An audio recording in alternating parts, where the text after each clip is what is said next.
wait a minute. I already fucked this up. Uh-oh. I started it on not the right slide. God damn it. Whoops. My bad. Oh shit, Quartet, thank you for the resubscription, buddy. It's deeply appreciated. Oh no, I botched it. It's botched. Cecil, also thank you for the subscription. Deeply appreciated. Yeah. Okay. Well, I fucked it up. Whoops. How's the music, by the way? Does it need to come up? Does it need to come down? It looks like it's a little loud. There we go. It's comfy? Oh shit. Okay. Very nice, very good. Okay. Great. It's comfy. Okay, well, I've been gone for like a week, as you guys already know. But I returned yesterday, very early in the morning.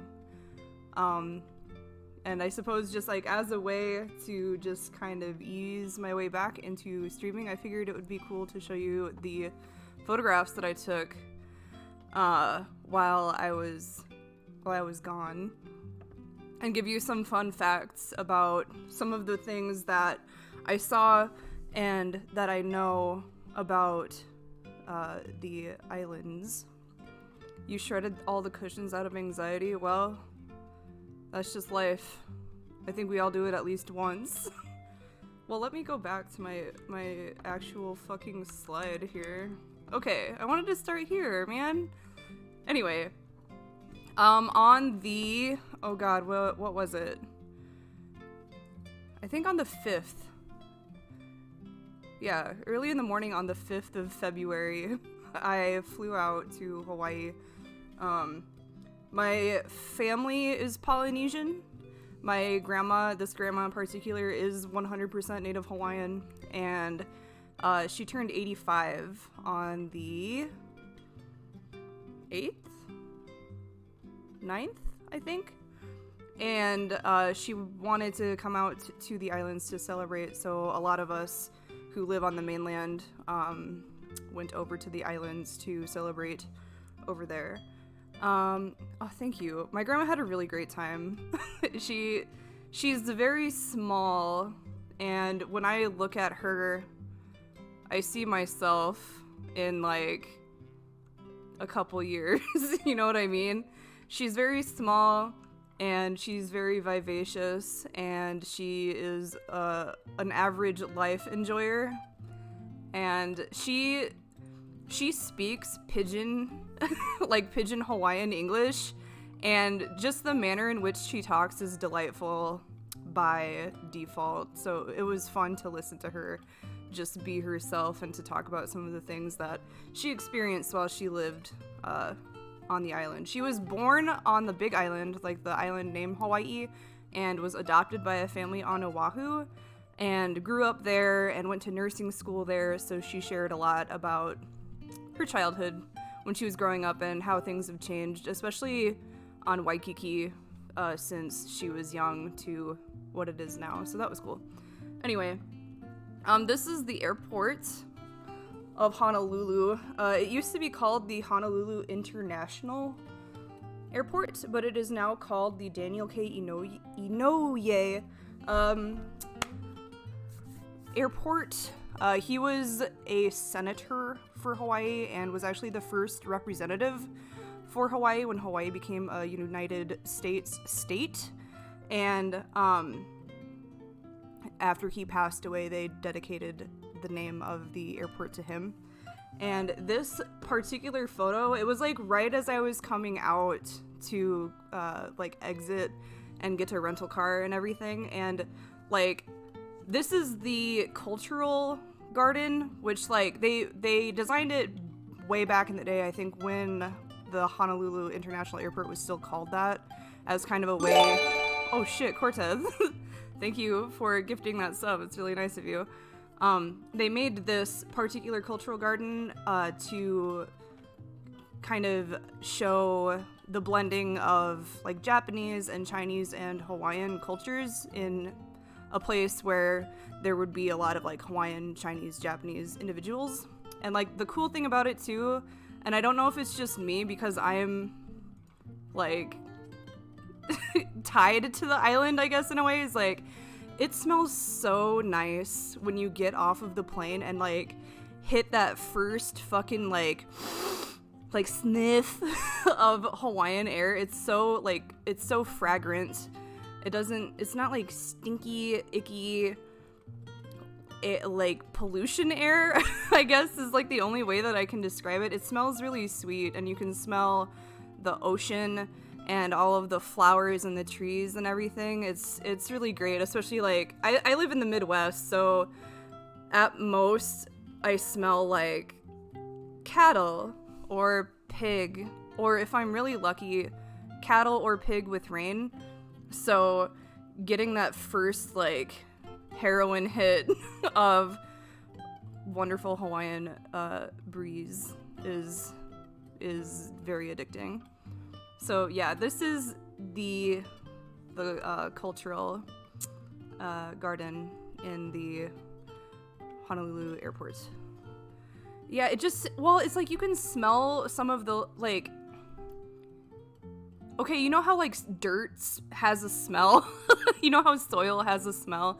And it's not necessarily gross or icky or nasty or anything like that. It's just that's the smell of dirt, and you know, you can enjoy and appreciate the smell of dirt. I feel like the ocean is the same way, where I haven't been to the Atlantic, but I've heard it's kind of stinky.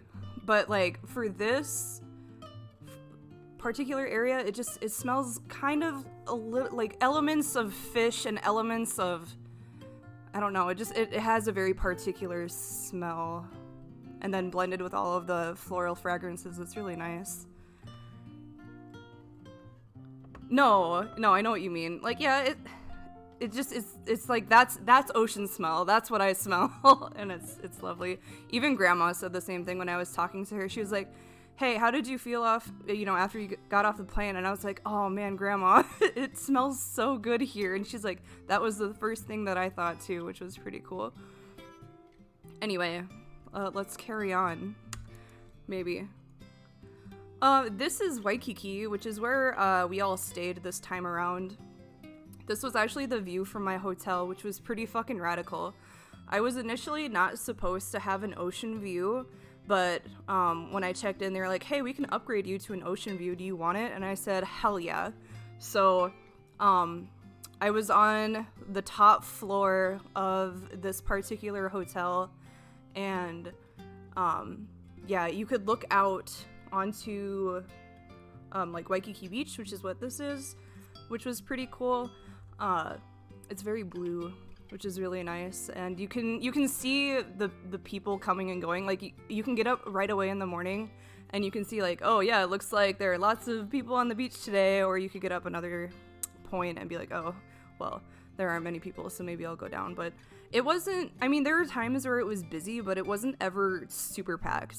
I remember going to Kailua Beach, which is also on Oahu, but it's farther away. And Kailua Beach is like really famous for having very white powdery sand, and it was packed every single time I went out there. But Waikiki Beach and Kuhio Beach, which is, they're kind of interconnected, it wasn't ever so busy that I never wanted to go, you know what I mean? I went down a couple of times and I walked past it quite a bit. Grandma was there every single day that we were there, because that's kind of what she does. But it was good. It was 80 degrees Fahrenheit like every single day that I was out. So it was a nice change from the sub-zero temps of the Midwest. And then on the other, if you looked on the opposite side of the balcony, you could see more of the cityscape of Honolulu. And you can see some of the mountains back there, which is really nice. Yeah, this is Diamond Head. I didn't go down this way this time, but I know that my dad and his siblings and my brother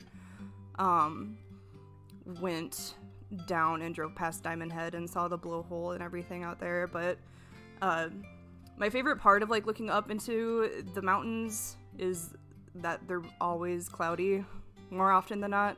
It's really comfy. It actually didn't rain a whole lot while I was up there, which was really weird, but I guess I was on the leeward side of the island rather than the opposite side, so it's drier on the leeward side. So it was a different experience, but it was still really cool. This is a bird. I took a lot of pictures of birds. There are birds fucking everywhere, and it's probably my favorite part about going to Hawaii, because I don't, like, we have pigeons in the Midwest, right? But I don't live in the city, so I don't get to see them a lot, and I really like them. I think they're super funny. So, like, the morning after I landed, I woke up pretty early, and I was just kind of, like, looking out of the balcony, and pigeons had landed, and I didn't notice, but there was a sticker on the door that said, "Do not feed the birds." I fed the birds. I fed the birds, and I spent a good maybe hour just watching them. This one was very interested in whatever it was that I was doing before I decided to feed them. I liked him a lot. He was very smooth looking. I fed the birds. I fed them. I couldn't not feed them. And this is behavior that is not unusual. My grandma, when I first went to Hawaii with her when I was like 12, she told me the same fucking thing, and I can't help myself. As a bird, I have to feed the birds as well. You know what I mean? I have to feed the bird. Yes, I like his eye too. He's quite interested. I can't decide if he was looking at me or if he was looking at his reflection in the glass of the door. You know what I mean? He has very handsome orange feet. So I fed the birds. I had some chip. I had very good chip. I had the Ruffles sour cream and cheddar chip, which is easily like triple S rank, top tier, #1 chip of all time. And so I broke like a chip into 4 pieces and gave it to the bird. This one is very fast. Right here, he's really going for it. This is the chip in question. This is, like, before I knew it, there were 4 birds. You know what I mean? And I think more had come and went as the massive chip battle began to ensue. What's this guy doing over here? You can't really see him because my big fucking head's blocking. I, like, chopped his head off. Oh. I like that they're all pretty much the same color, too. That's kind of cool. With their own little flavor. Like, this one's got a little pepper in him. This one is pretty white. So is this one. But this one over here has a little speckles. Like, little butterscotch speckles in him. Oh, shit. I forgot how passionate they were about these chip. Oh my god, this poor one. He looks so heartbroken. But the chip very soon began to break into smaller pieces, and I'm not sure if that made it worse or better for everybody. I got a really good photograph of this bird after the chips had been consumed. He looked very thoughtful, as if he was, you know, contemplating what he was going to do for the rest of the day. He was probably going to do the same thing that he did for most of the morning, which was eat chip. Eat hot chip and lie. I think I posted one of these on Twitter of that bird. This is a house sparrow. I think house sparrows were introduced, like, to the islands like the 1800s, and I think they actually, I mean, they're a really common bird, but I think they're on all of the islands now, which isn't, they're not terribly destructive or anything as far as I know, but I saw quite a few of these when I was out and about.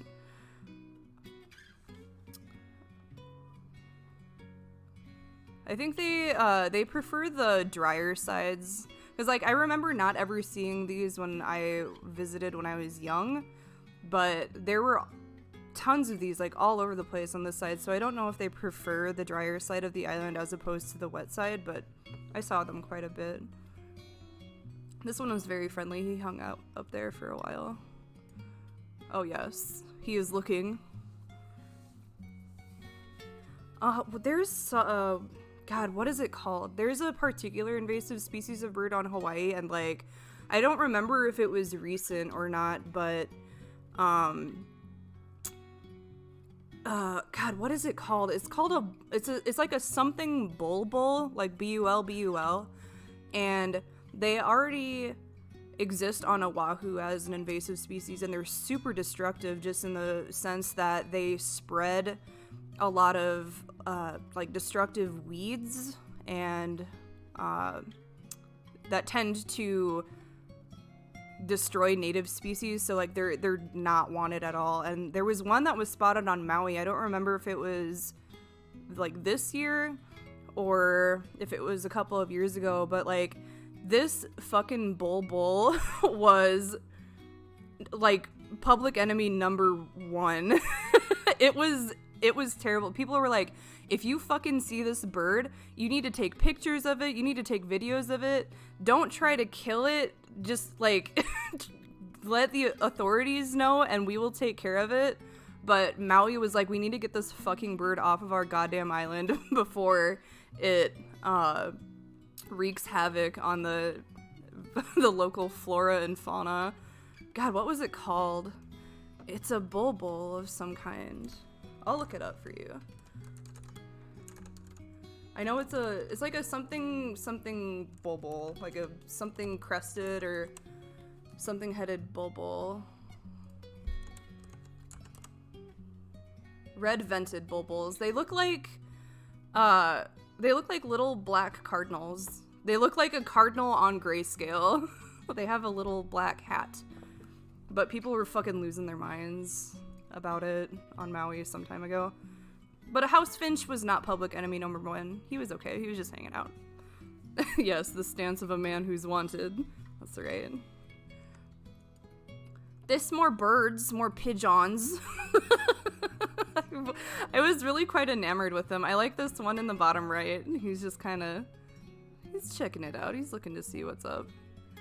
Yeah, lionfish are quite invasive. I think, which sucks too because they're rather dangerous. But I don't remember if I'm like making this up or not, but isn't there a bounty on lionfish in a way? Like you can kill a lionfish and you can turn it into someone and you get some cash for it or something like that. Oh yeah, you just said that. Yeah, definitely. You can, I wouldn't recommend it unless you are highly trained and know that you're safe. Yeah, it's a repeatable quest. Hey Kryoko, it's good to see you again. What's good? These birds, the 4 birds that are on your screen right now are very good. Oh, look at this chick. Wait, no, go back. Do you see this lady right here? She's kind of caked up. I didn't notice that. Okay. Is she wearing a shirt? I don't know if she is. Do you see that? That's what this bird is looking at. He's checking out the hottie over there. Yeah, security cameras. I didn't know that you could eat lionfish. Huh. Well, I think that might be a topless lady. Okay, that's just a little bonus. That's just an extra treat. That's just like an extra scoop of fun on this delightful Sunday that I'm providing you. Oh, he's very handsome. Look at this handsome bird. Yeah, see, he's got some butterscotch in him. He's very sweet. He has a very nice silhouette. Very slender. Slender and lovely and smooth. I think that's that same bird. He must have stayed there for a long time. I don't really remember just because I was in such a tizzy about having so many birds to photograph that morning. It was a really nice thing to wake up to. Oh, this one's an enhanced image. Please look at it and understand how important it is. Oh my god, I took a lot of photographs of this bird. Yeah, soft corn pigeon. That's right. Oh, this was the best pigeon picture or series of pigeon pictures that I got. Did I post this one on Twitter? I don't remember. But look at his power stance. First observe his power stance, and then observe the tender way at which he gazes to the sea, as if a lover gazing into his beloved's eye. He was so thoughtful. Oh, this is such a good image. Look at his little orange tootsies. His thoughtful gaze. He was admiring the ocean. This is very good. I got like 3 pictures of him, I think. Yeah. So he's still thinking about the ocean. What you thinking about? Ocean things. Looks like there were a couple of ships out there. There were lots of sailboats out, which is to be expected. Oh, that topless lady left. Hold up. We need to go back. Okay, there she is there. I wanted to see if I could see her in any other ones. I don't think so. My primary focus was on the birds. Yeah, she had left by the time that the thoughtful pigeon had arrived. That's just life, I guess. But yeah, he stood and watched the ocean for a little bit. Oh, Zapperlars, thank you for the follow, buddy. That's really nice of you. It's good to have you. Yeah, birds over boobs. That's right. But if you're lucky enough, sometimes you can get both. Yeah, I don't remember if I posted this on Twitter or not, but I was cheesing out. Like on a scale of 1 to Nacho, I was at least a Gorgonzola. I was having a really good time with this bird. This was the same morning. It got a little misty a little shortly after, and I was lucky enough to get a photograph of the rainbow over Waikiki, and I thought that was really magical. I know that the rainbow holds a lot of significance in Polynesian mythology, and it's a road for the gods to go from heaven to the earth, and kind of oppositely, it's a way for the spirits of the dead to go to heaven, which I think is pretty neat. What was that spectrum of comparison? On a scale of 1 to nacho cheese, I was a Gorgonzola, as in I was cheesing out really hard about the bird.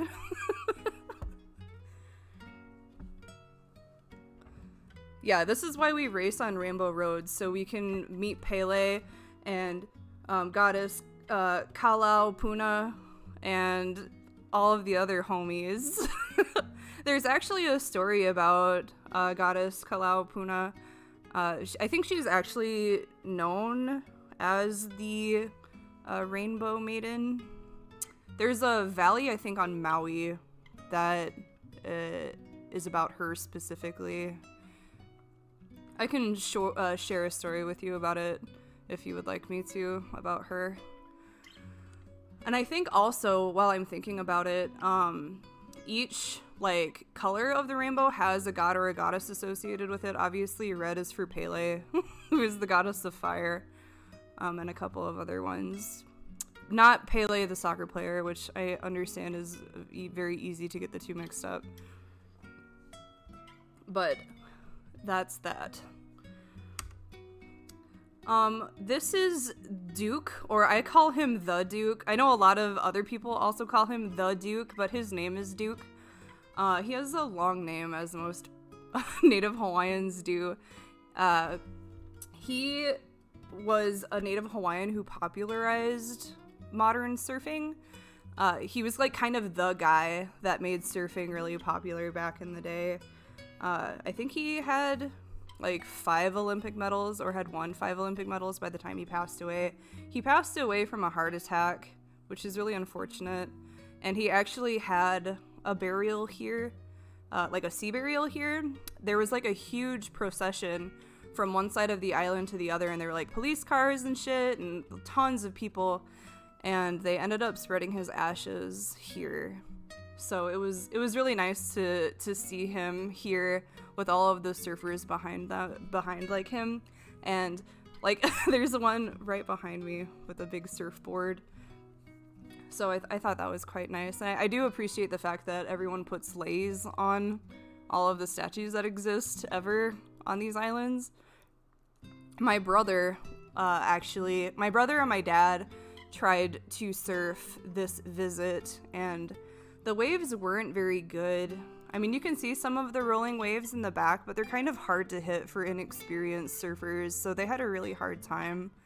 I did some paddleboarding too, but it was rough. I didn't manage to really hit anything. Hawaiian Jesus? There are lots of Hawaiian Jesuses. Jesuses. There are many men and women who did important things in Hawaii. But yeah, lots of surfers. There were lots of wizened old, like ocean men. At one point, as I was walking around the morning that I was taking all of these photographs, there were like these two really old dudes, and you could see their skin was like probably the same color as the Dukes here, very bronze and worn by the salt of the sea, and they had like long gray hair, and they just had like pulled their boards up onto shore and were just like talking about the ocean. It was really romantic. It looks like a cross. Yeah, he died for our ability to surf, of course. I'm not very good at surfing myself. I used to be a really good body surfer when I was a kid, but that was like when I was 12. I'm old now. I couldn't really catch anything. Anywho. But yeah, look at his little lei. He's got a lei here. And every morning that I would pass him, he had new leis on him, which was pretty cool. This is part of the Moana Surfrider Hotel, which I think is actually the oldest hotel in Hawaii. I think it was opened in like 1900 or 1901. It's a really gorgeous building. I wish I got a shot of the whole thing, but it's white, and they have these like huge like Roman columns on the outside. It's a really magnificent building, but I was really stricken by how nice the trees looked against like the white of the building, so I photographed that. That's what drew my eye to that one in particular. This pink hotel behind the trees is the Royal Hawaiian Hotel, which opened I think like 20 years after the Moana Surfrider opened, and they were really good about bringing in plants and kind of preserving the sanctity of the, quote, coconut grove, unquote. So as I was walking through all of this stuff that morning, I think it was like 8 or 9 a.m., so it was a really comfortable temperature. I wandered past this a lot, and it felt like a Wes Anderson movie, I guess, just with the particular shade of pink, and the way that everything was set up was really picturesque. I liked the way that the green looked against the pink, and if I remember properly, the Royal Hawaiian Hotel was kind of like marketed as the Pink Palace of the Pacific for a long time, like way back in the 1900s. They actually had a lot of live-in employees here, so that was pretty neat. Oh, I see that we can spot an employee down here. I didn't notice, but it appears that there may be a man with some lawn equipment down here. Maybe this is where he lives. This is his home in this particular coconut grove. He's taking really good care of it because everything looked really nice. I took another photograph of the Royal Hawaiian. It's a gas tank? I don't know about that. It looks like a wheelbarrow. But maybe there's some gas in there. That's probably his dinner, so he can keep on trucking. But I took another photograph of the Royal Hawaiian in that same area. I thought it looks like a fucking painting. Just, you go in there and you're like, this doesn't seem like a real place. It feels like it should be a painting or a movie or something. But it was really comfy. I didn't feel like it was too hot or too humid or too anything. It was comfy. Even all of this decoration, it really does feel like a Wes Anderson kind of thing. Especially the shade of pink, like the Grand Budapest Hotel. Looks like candy or something. This is not the international market, but it's a marketplace that is rather near the Royal Hawaiian.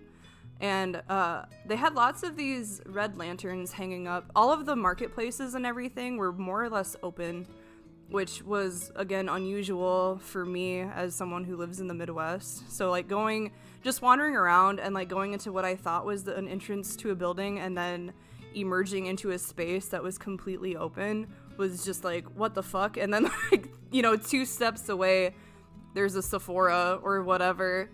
It was really unusual, but I liked the red lanterns and the contrast that they provided against the green of the trees. I think I have a couple of photographs of the lanterns. I thought they were neat. I never went up to these, there were like multiple stories to the shops and everything. I never went on the top, but I could see the walkways and stuff. This particular statue, I couldn't find any information about this guy, but I know that this is Princess Beatrice. She also has a really long Polynesian name, but I think I have 2 photographs of her. As you can see, they have been adorned with leis, which is wonderful. And it looks like Princess Beatrice also has a haku, which is the lei that you wear on your head. This is a lei, and this is a haku. But Princess Beatrice was actually the great-granddaughter of King Kamehameha I. King Kamehameha was the king that unified all of the Hawaiian Islands as like one singular unit. So I know for a while she was the last living heir of him. From Dragon Ball Z, yeah. That's actually how he unified everybody. He did the spirit bomb thing and asked everyone to give him their strength, and then everybody came together as one, and it was really lovely. You know that famous statue of King Kamehameha where he's like pointing his hand to the sky? That's him making the spirit bomb. I know it's very uncommon knowledge, but that's some information from me to you. Yeah, he found all 7 Dragon Balls and made a wish, and his wish was to unify all of the islands. But yeah, that's Princess Beatrice. And there's another fun fact. What was it that I was going to share with you about this area? This place is really peaceful, by the way. It was super comfy. And like there's water everywhere, so you constantly hear the sound of water. Even if you're away from the ocean, it's very comfy. Oh, all of these plants were actually gathered from Kona, Hawaii, and they brought them here when the statue was placed here.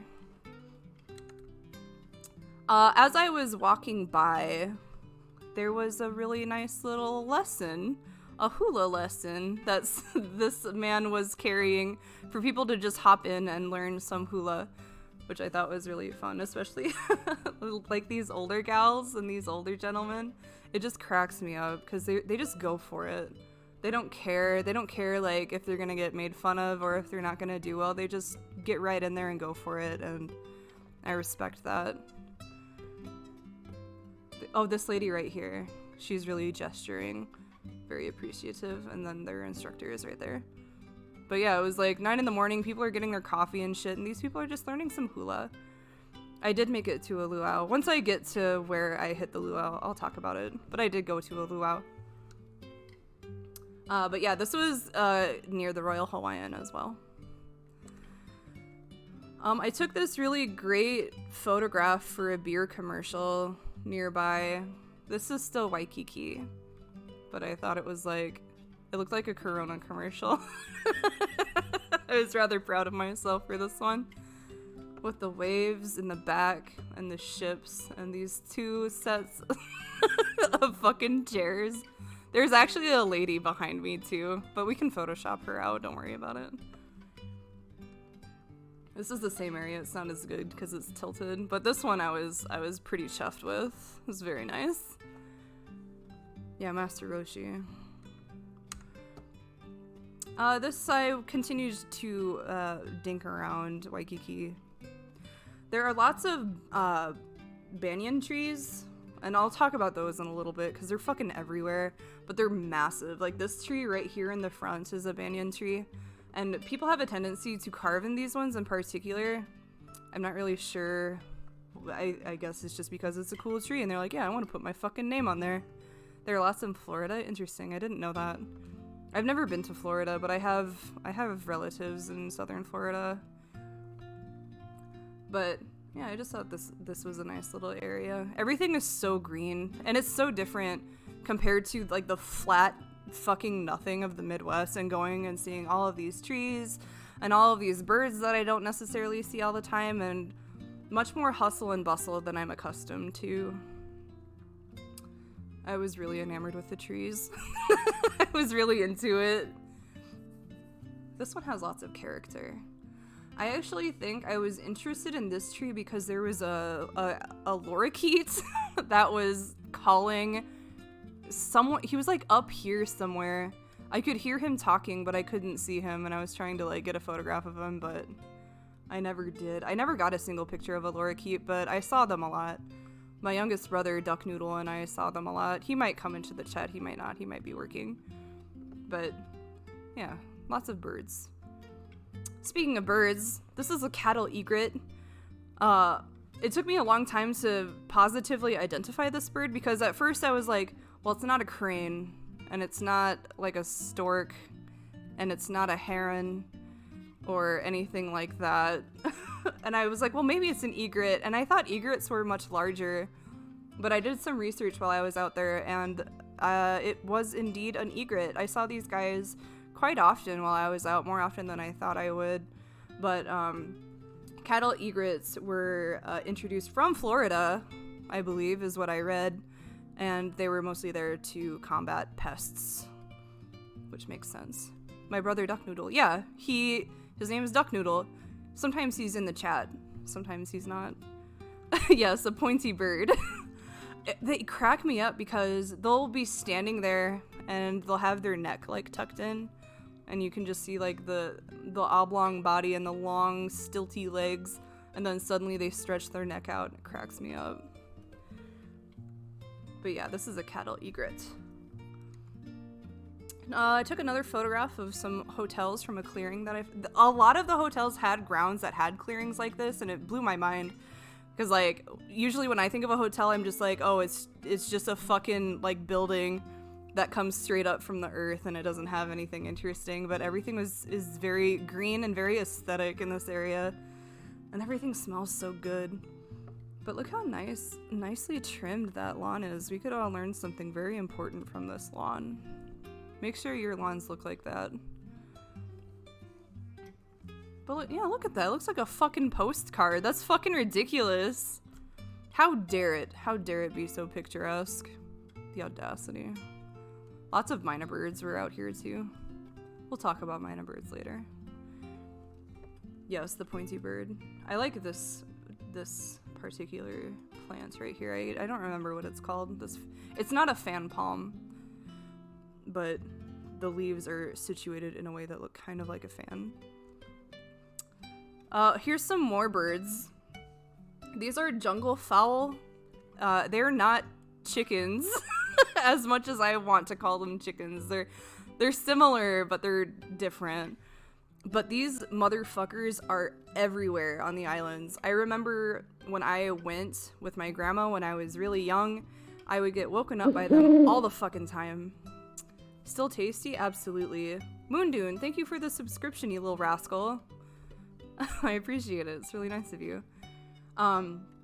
The Hawaiian word for jungle fowl is moa, and they were brought here from Polynesian settlers when they settled on the island. They brought the chickens with them, and the chicken population boomed. So there were lots of times where I was walking through Honolulu and Waikiki, and I would turn a corner and there would suddenly be a bunch of these fucking these fucking jungle fowl just hanging out. There's a story, oh god, what's it called? It's called like the Chicken Girl of Palama or something like that, that mentions the moa. I would have to look for it, but we can read into it if you guys are interested later. There's another banyan tree back here with carvings on the back. But yeah, they were eaten. They were used for feathers and meat and eggs, just like they are today. But they're everywhere. These ones are female. I have a couple of pictures of the roosters. Yeah, egg. You get... Oh, shit. Okay, speaking of eggs. Hey, Monkeysaurus, it's good to see you again. So, like, Spam is a really popular thing in Hawaii, right? Everyone kind of knows that the Hawaiians were, like, super into Spam when it came over, especially during the World War time, World War II. And I hadn't had any Spam the first time I visited, but this time around I was determined. I was gonna get some fucking Spam, and I did. There's a restaurant, near Waikiki, or in Waikiki rather, that's called Eggs and Things, and I got Spam and eggs, and it was fucking delicious. I had Spam and eggs, and a scoop of rice, and some pog juice, and it was wonderful. Alien Tourist, thank you for the follow. What game is this? This game is Strix went to Hawaii, and she wants to show you all the pictures she took by Konami. Alien Tourist, I hope you learn a lot about our planet through this slideshow. This game is so realistic. I know. Look at the wonderful rendering on the foliage and on these particular moa. Isn't it nice? And the lighting is really good too, I would say. They did a good job. But yeah, I went to Eggs and Things with my mom and dad, and I had some Spam and eggs. It was fucking delicious. I'm like hesitant to say it because I know people are gonna freak the fuck out, but I almost feel like Spam is superior in scrambled eggs to just straight ham. It had a nice, like, it had a softer texture. It had a different taste. I thought it was very nice. The gameplay looks difficult. I mean, once you learn how to kind of like kite the chickens into a place that you want to get them, it's not too bad. This is a statue that is near some military memorials. This statue is called Brothers in Valor, and it was placed here to commemorate the Japanese American soldiers that served in the U.S. military during World War II. And on each like face of the plaque on the bottom, it talks about some of the people that they wanted to like particularly make mention of. So like I know one side was like a combat team, another side was an engineering construction team, and so on and so forth. But they had it just placed right here on a bit of raised earth, like a little hill, and there were a bunch of coconut trees around, and you could drive like this way around it, but there were tons of winding what are they called? Sidewalks that you could walk through. And actually, I walked back. It might be like on the opposite side of where I took the photograph, but that's where I saw the old surfer dudes that were talking to each other on the beach. Yeah, so okay, if you're gonna do Spam, like I really suggest that you like just get Spam and eggs, okay? Because if you just eat straight Spam or eat like Spam musubi without really knowing what it is first, I feel like you're not gonna have a good time. But I thought it was really good in the eggs. But yeah, anyway, this is the Brothers in Valor statue. This was a military building of some kind. I didn't go inside, but that's what that was. This is a big honkin' banyan tree. It is very big. Like Cortez said, I guess there are lots of them in Florida as well, but they do really well in Hawaii. They must do well in tropical environments. But the first banyan tree was introduced to Hawaii from India on like the 50th anniversary of the first Protestant mission over to Hawaii. And yeah, there were tons of them all over the place on Waikiki and the rest of the island as well. And yeah, they get fucking massive. There was a big one in front of the Honolulu Zoo, and I think that one in particular was rumored to have been planted by Queen Liliuokalani, who was King Kalakaua sister. And we can talk about that too later if you would like. But yeah, the banyan trees are fucking massive. You look up at the fucking thing and you're like, how? And then I remembered having this thought numerous times while I was on my trip, but like, I thought about Tolkien and how he spends so much time describing. No, hold on. You don't sidetrack me. But like how Tolkien spends so much time describing trees, and people are like, why would he fucking do that? But then you look at a big fucking banyan tree and you're like, okay, all right, I get it. I see why he does that. I see why he do that.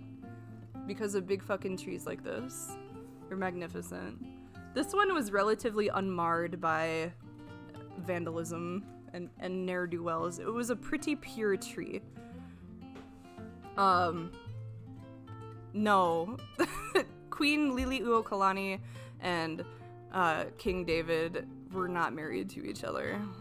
She took his place when he passed away. They were not married. Okay, this was down the main strip of Waikiki that I enjoyed quite a bit. This statue right here is just, I think it's called the Storyteller statue, and it has a sister statue elsewhere.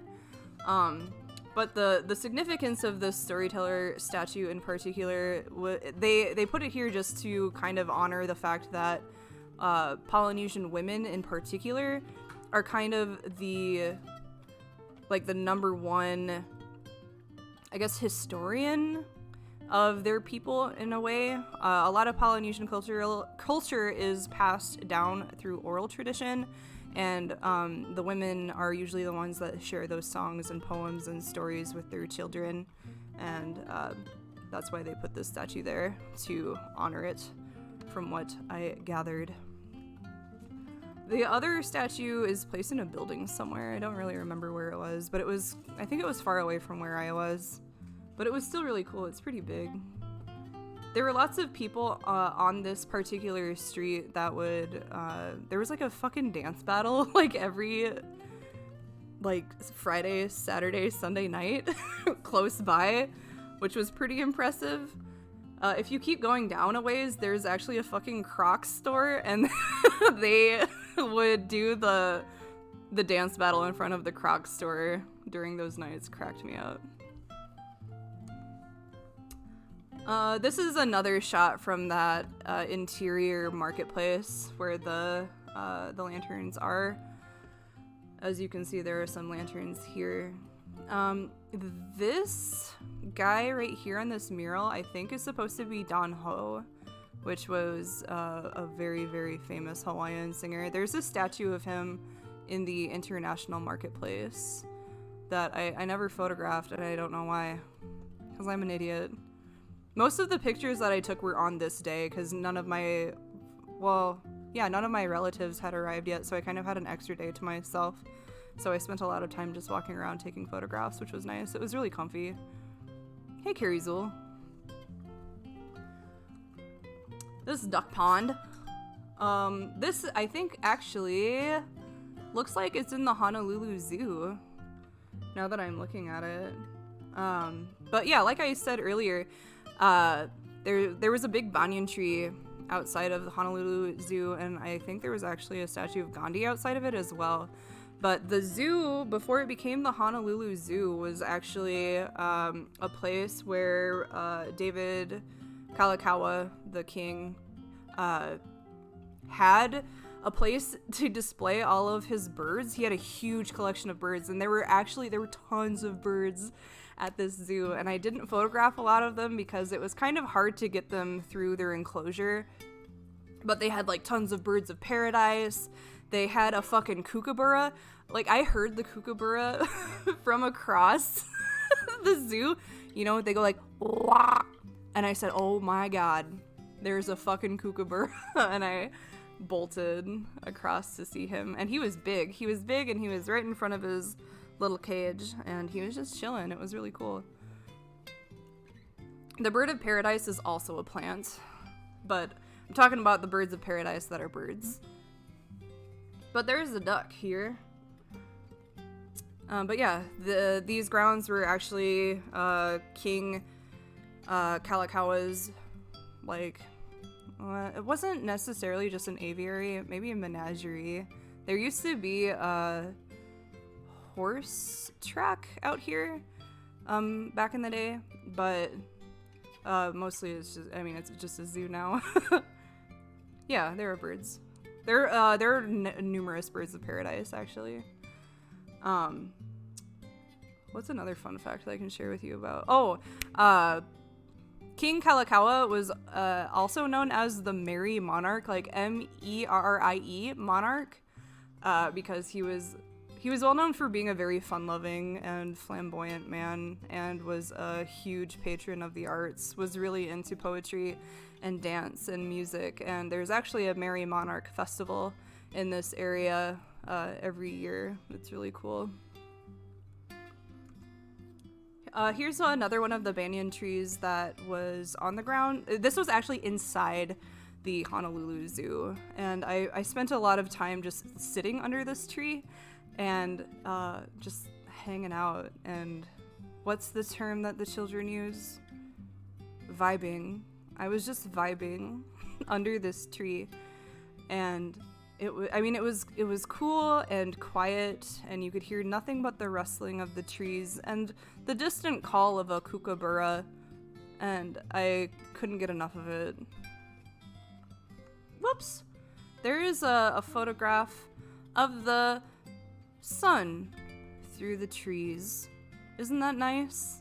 This is the same tree. There was a bench underneath this particular tree that I sat on for a while. It was nice. Please do not look directly into the sun. It's very dangerous for your health. Unless, you know, being blind is your thing. God bless. This is the view from the bench that I was sitting on. It was really comfy.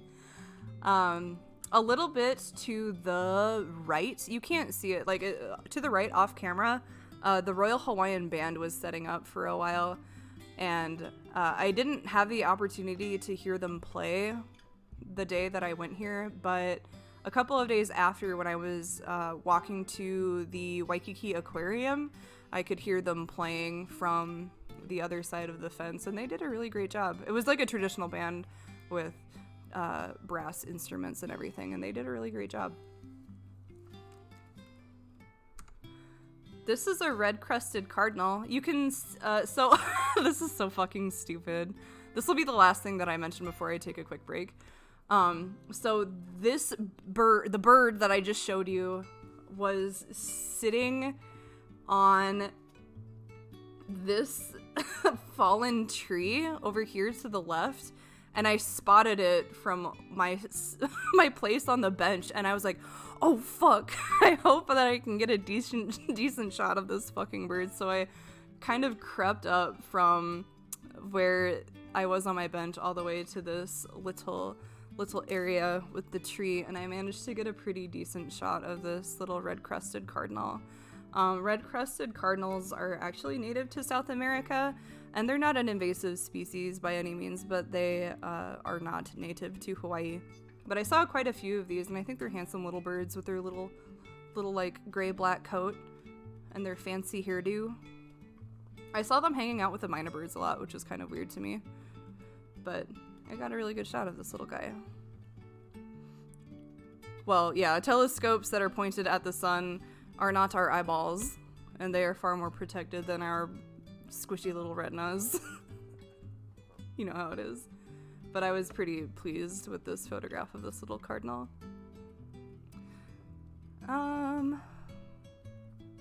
Let's just keep going. I kind of want to keep talking about this. I'll show you one more picture, and then I'll take a break. I just need to get up and stretch. This is turtles. I don't remember what kind of turtles they are, but there were a bunch of them down in this water, and there were lots of koi fish as well. And on this little island that they are clambering onto, there were gibbons on top of here, which I guess is a pretty common practice. Yeah, the monkey, little monkey fella. And I think I got a picture. There he is. He was just hanging out. I thought this was a pretty good shot of him too. Look at that rule of thirds. Oh fuck, very nice. But he was hanging out. It was still pretty early in the morning, so I wonder if he was kind of tired. But I have more pictures of the Honolulu Zoo. But I am going to take a very fast break, like a 1-minute break, just so I can get up and stretch my legs for a moment.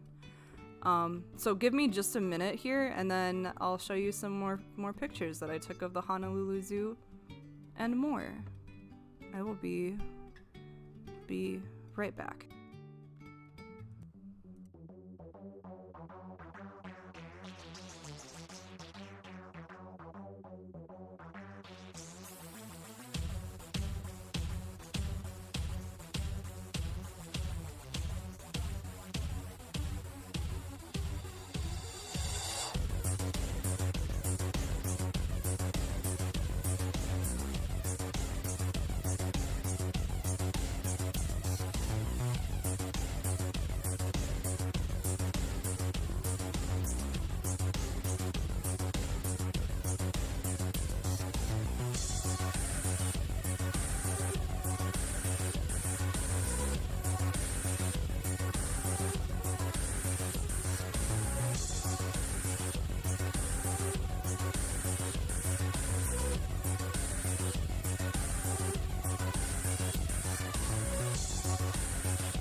Okay, welcome back.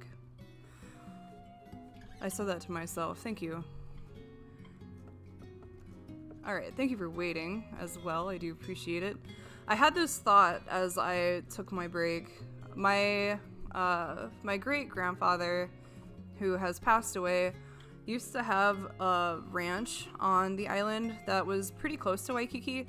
And I remember him telling me, like, okay, when you go outside, you better look for some cardinals out there. And I remember looking and looking and looking, and I never saw one.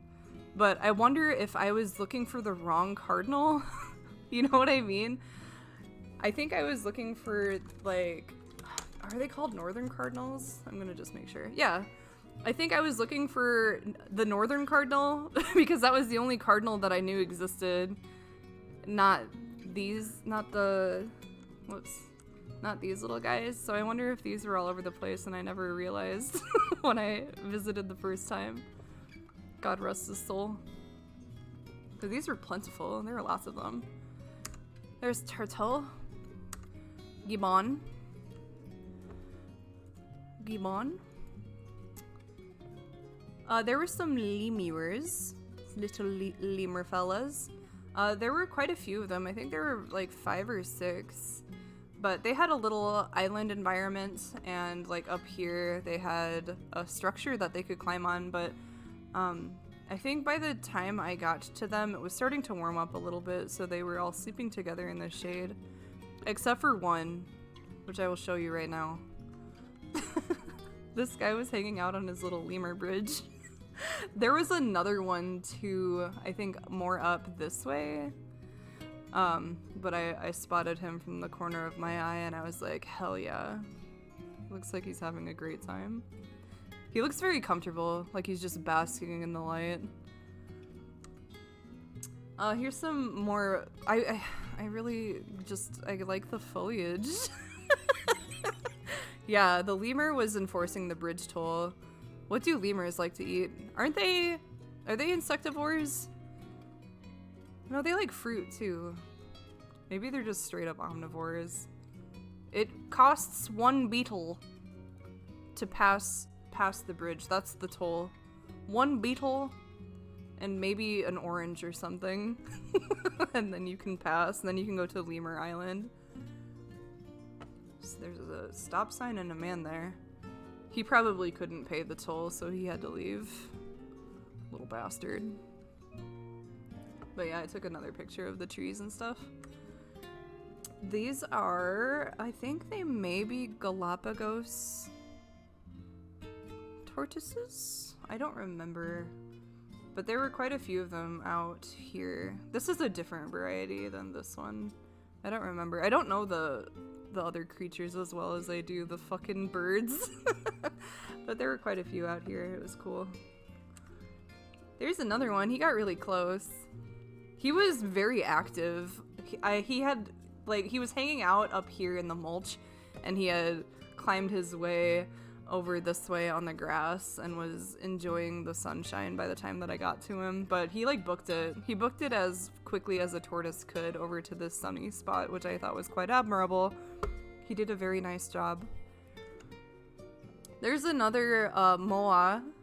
I thought this one was very handsome. She was a very handsome moa, but she was just clucking around in these trees. There was another one nearby, but this one was much more bold than the other one. The other one was pretty shy, but this one came up next to this this vase and was kind of checking stuff out. I got really close to it. I was kind of nervous because like domestic chickens have really like sharp ass beaks and talons, and I was kind of in the back of my mind a little nervous about it getting upset or something, or the rooster being nearby and me not noticing the rooster and then just getting my eyes fucking gouged out in the middle of the Honolulu Zoo. But no, she was pretty chill. Yeah, we're just clucking around. Look, we do be clucking around a little bit. There she is again. Yeah, there were more of them, like, over this way. I know that there was another little black one that was hanging out. So there were various sections to the zoo where it was like, okay, this is birds, and this is, like, South America. And by the time I got to this place, it was Africa, and I looked up and I saw this intimidating-looking man, and I quickly fell to my knees and prayed to him as a deity. And then I snapped a photograph, respectfully, of course. I don't even know what he is called, but he was very impressive. He seems very pleased with himself. He has a bit of a smug aura, and I appreciate that. In this area, they had giraffes and zebras and an elephant. And I got a picture of the elephant, but I wasn't impressed with it. It kind of sucks. But I did get a picture of some more moa. This one is a rooster. And I know that I got a picture of the giraffes and the zebra. Yeah, right here. I don't remember what kind of zebra, what kind of giraffe this is. I know that giraffes from different areas have different markings and they have different names too. I actually think that these two are maybe two different. No. I don't remember. But there were a couple of zebras, and actually off this way there was a big open space for them to run around in, which I thought was pretty cool, like a grassy area for them to hang out in. But they were just chilling. They were just doing giraffe and zebra things, as they wont to do. This is a bird of paradise. This is a... it's not a greater bird of paradise. It might actually be a lesser bird of paradise. But birds of paradise, these ones in particular, are pretty territorial. I know that males will establish, like, an arena, I guess is what they're called, but it's like a large area that they deem to be their own, and they guard it pretty fiercely. But this guy was just hanging out inside of his little, well, it was like an aviary. But he was making a strange call, and that's what drew me to him. But he was just hanging out. I think he was having a really good time. This is a peacock. There were a couple of peacock. It's actually, is it a peahen? I can't tell if it's male or female. It's very handsome though. It's a very good looking bird. It has very nice plumage. But there were a couple of them hanging out under these bushes. These peacocks were hanging out under the bushes, as cocks are wont to do. But they were pretty friendly. I mean, they were just hanging out and just watching people go by. They weren't getting upset or anything. I know that peacocks can kind of be assholes, but these ones they were okay. All right, when I went to the islands, I was like, I pray to God I see a gold dust day gecko. They are my favorite lizards, and I hadn't seen any prior to like during my first visit. I had seen common house geckos, but I did not see a gold dust day gecko. But I fucking saw one. I saw one. This little fucker, he was so fast. He was a fast son of a bitch. Oh, Bella Downey, thank you for the follow. It's very kind of you. But this little shit, this little lizard, I was in this area, and I think this was still like part of the Africa exhibit, and I was kind of looking in here. I don't think there was an animal in this exhibit, but this little shit like darted down the side of the window, and he's itty bitty. He's like maybe a couple of inches long, and I about lost my fucking mind. He went into this little hole right here, and I was so crestfallen because I was whipping my phone out to try to snap a fucking picture of him before he went away. But he went into this little hole, and I guess it wasn't open, so he like turned around inside of the hole and came back out and came back up to it. There's a relatively famous video of a bunch of gold dust day geckos like licking honey. Hold on.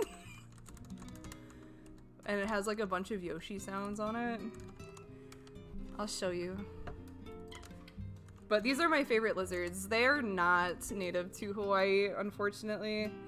But I think they're actually native to Madagascar. Oh yeah! I show you him. This is really important. Okay. Hold up. Yeah, I'm sure some of you have seen this video.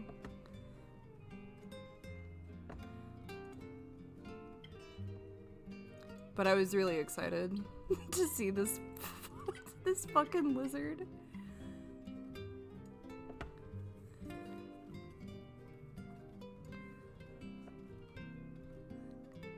Ah, yeah, here you go.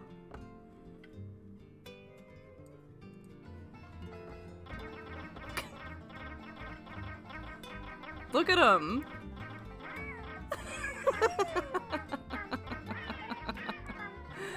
I didn't see it that many. The gold dust day gecko that I showed you was the only one that I saw. But that was all that I needed. It was the only one that I needed. I was very excited. I remember seeing a common gecko with my grandma when I was young, and I was so entranced by it. He was just on the like wall, and I was checking him out and kind of trying to coax him to step onto my... He was see-through, so I could see his insides. And I remember my grandma kind of chiding me, and she was like, "Hey, you leave him alone." And I was like, "But why?" And she said, "That poor thing will cut its own tail off if you frighten it, so you better leave it alone." And I said, "Oh, okay."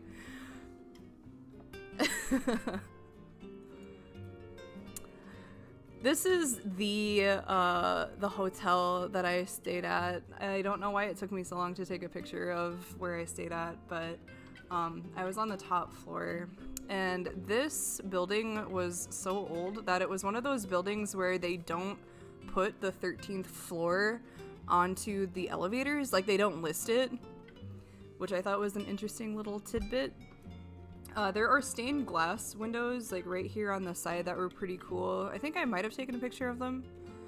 But it was a pretty nice hotel. Everyone was really nice, and there was a little konbini in the open lobby that I could go down into if I wanted a snack or a knick-knack or anything else that I could possibly need. Well, I went to the ABC store a lot. I probably went to the ABC store more than I went to the konbini, but it was still nice. Oh yeah, here's some of the stained glass windows. I thought they were cool. Little surfer boy, little surfer guy. Maybe this is the Duke. And then Diamond Head, and then on this side there were like 3 Hawaiian ladies that I don't think I photographed, but they were cool. Here is another banyan tree that was pretty close to Waikiki Beach, but this banyan tree was a very special banyan tree. Can you guess why it was special? Hey Ringo. This banyan tree is special to me in particular because a fucking colony of goddamn pigeons made this banyan tree their home. You could look at this banyan tree from any angle and you could spot at least 2 pigeons nestled deep within the branches of the tree. As you can see, there is a pigeon right here, and a pigeon right here, and a pigeon right here. And on this side, I didn't get a good picture. Oh shit, there's one right there. It's like I Spy, but only birds. On this side, this like branch kind of lifts up from the main body of the tree, and there was a bird that was nesting in here the whole time that I was there. So every time I would pass, I would see if she was in there, and she was in there like every single time. Very important.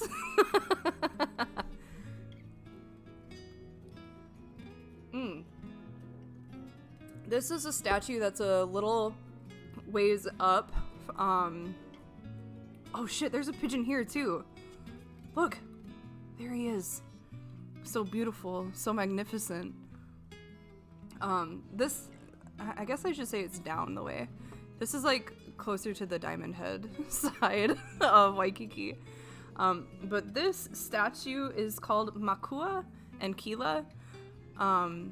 This is Makua. Makua is the boy, and Kila is the seal. And this statue was inspired by a children's book called Makua on the Beach, or Makua Lives on the Beach, I think. And it's kind of like the Oahu Balto.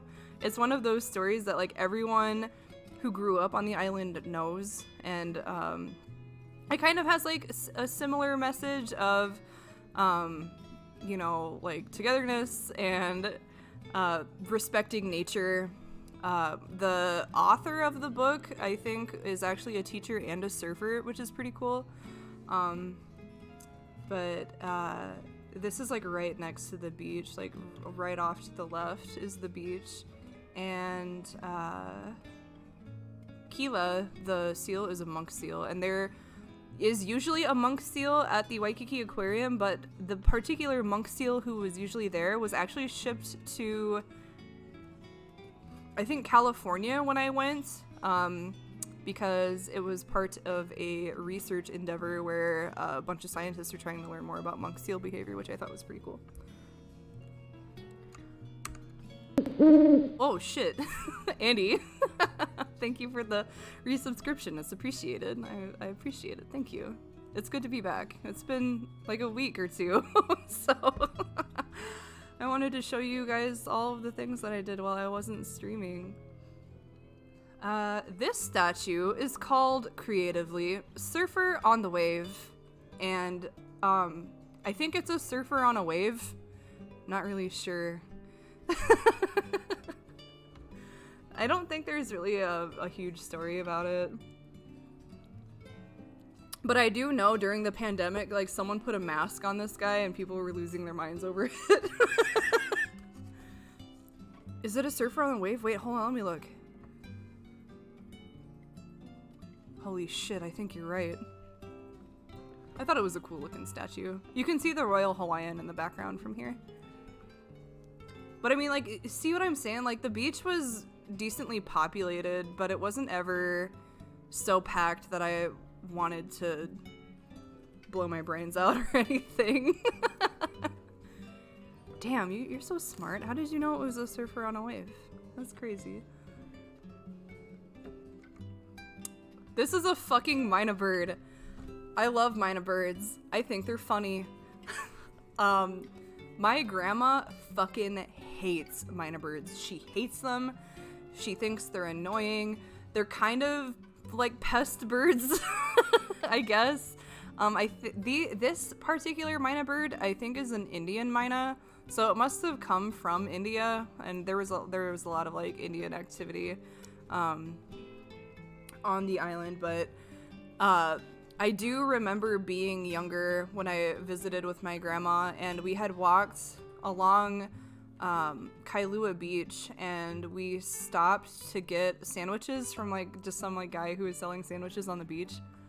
And I remember getting like a tuna salad sandwich, and we sat down at a bench, and there were a fuck ton of like pigeons and mynah birds that were waiting to be fed.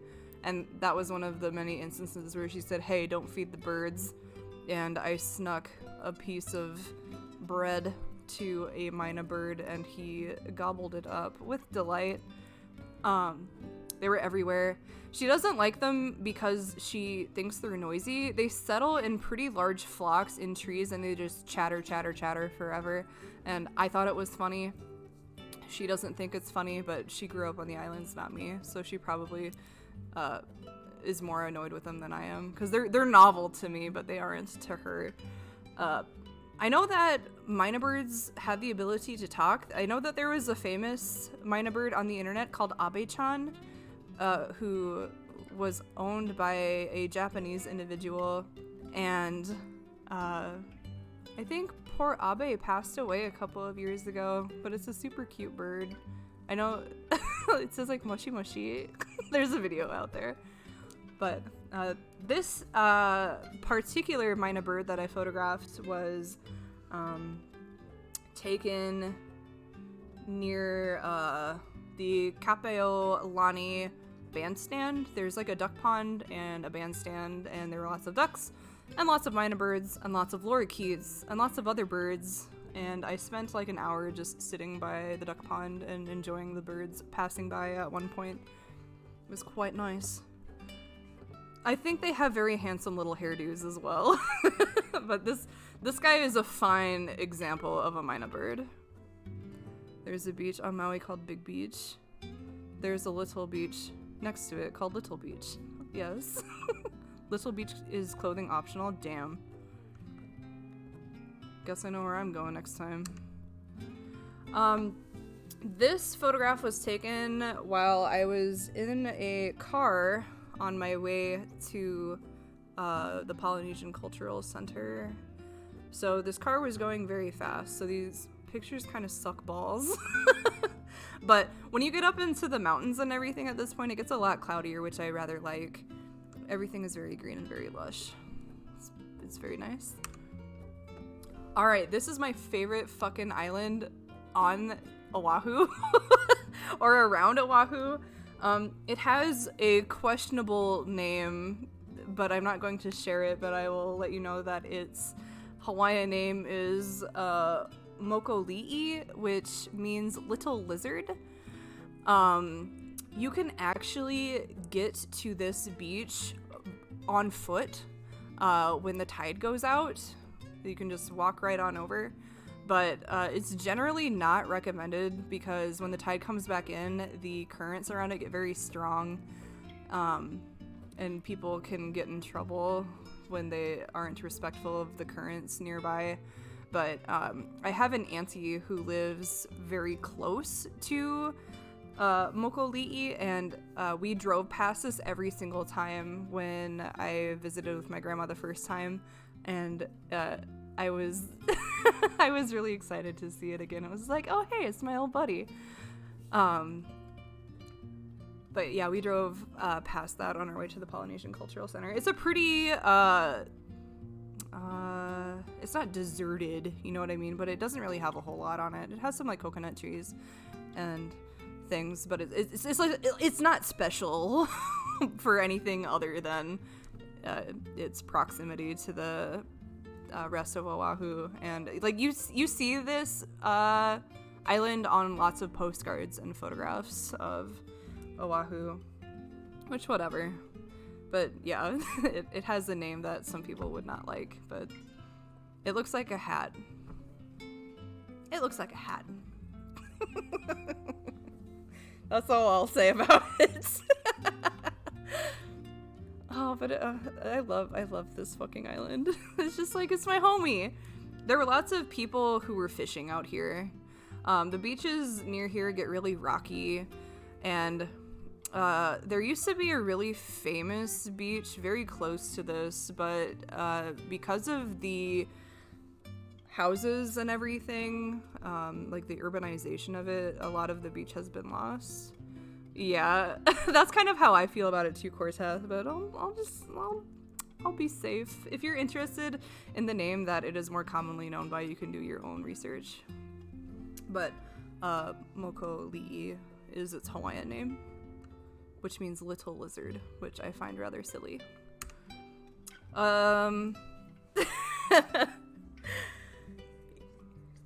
Yeah. This is like probably one of my favorite pictures that I took while I was gone. Just because it's familiar to me, I guess. I don't know. But I took this in a moving vehicle, and I think it came out really nice. But it's the beach right near Moko'ili'i. Just the color of the ocean here has always astonished me quite a bit. The way that it fades from green to blue. Yeah, look at all of these little cumulus clouds. I know, it's so cool. Like, easily my favorite. And the way that the waves are so white. Very nice. I might, like, print this one out or some shit.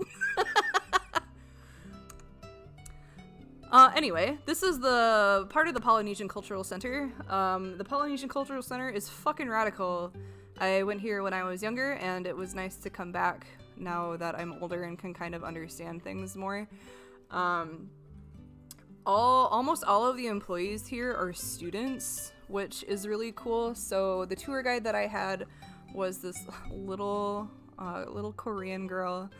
Okay, she wasn't little. I mean, she was a student. She was like maybe 20 or 21 maybe, but she was very petite and very passionate about taking us through the Polynesian Cultural Center. The thing that I did at the Polynesian Cultural Center was an all-day thing. It was like a multi-hour guided tour, followed by a luau, followed by the Ha Breath of Life show, which I had seen when I was younger, and it was still as cool today as it was like 20 years ago. But the Polynesian Cultural Center has a pretty like widely sprawling territory, I guess. So like each section of it is an island from Polynesia. So there was like a part of it that was Hawaii, and then a part of it that was Samoa, and then a part of it that was Tahiti and Fiji and New Zealand, etc. So we went through each of those islands. They would teach us a little bit about each island. You would do like an activity or watch a show of some kind, and then you would move on to the next one. Tonga, I think, was the other one.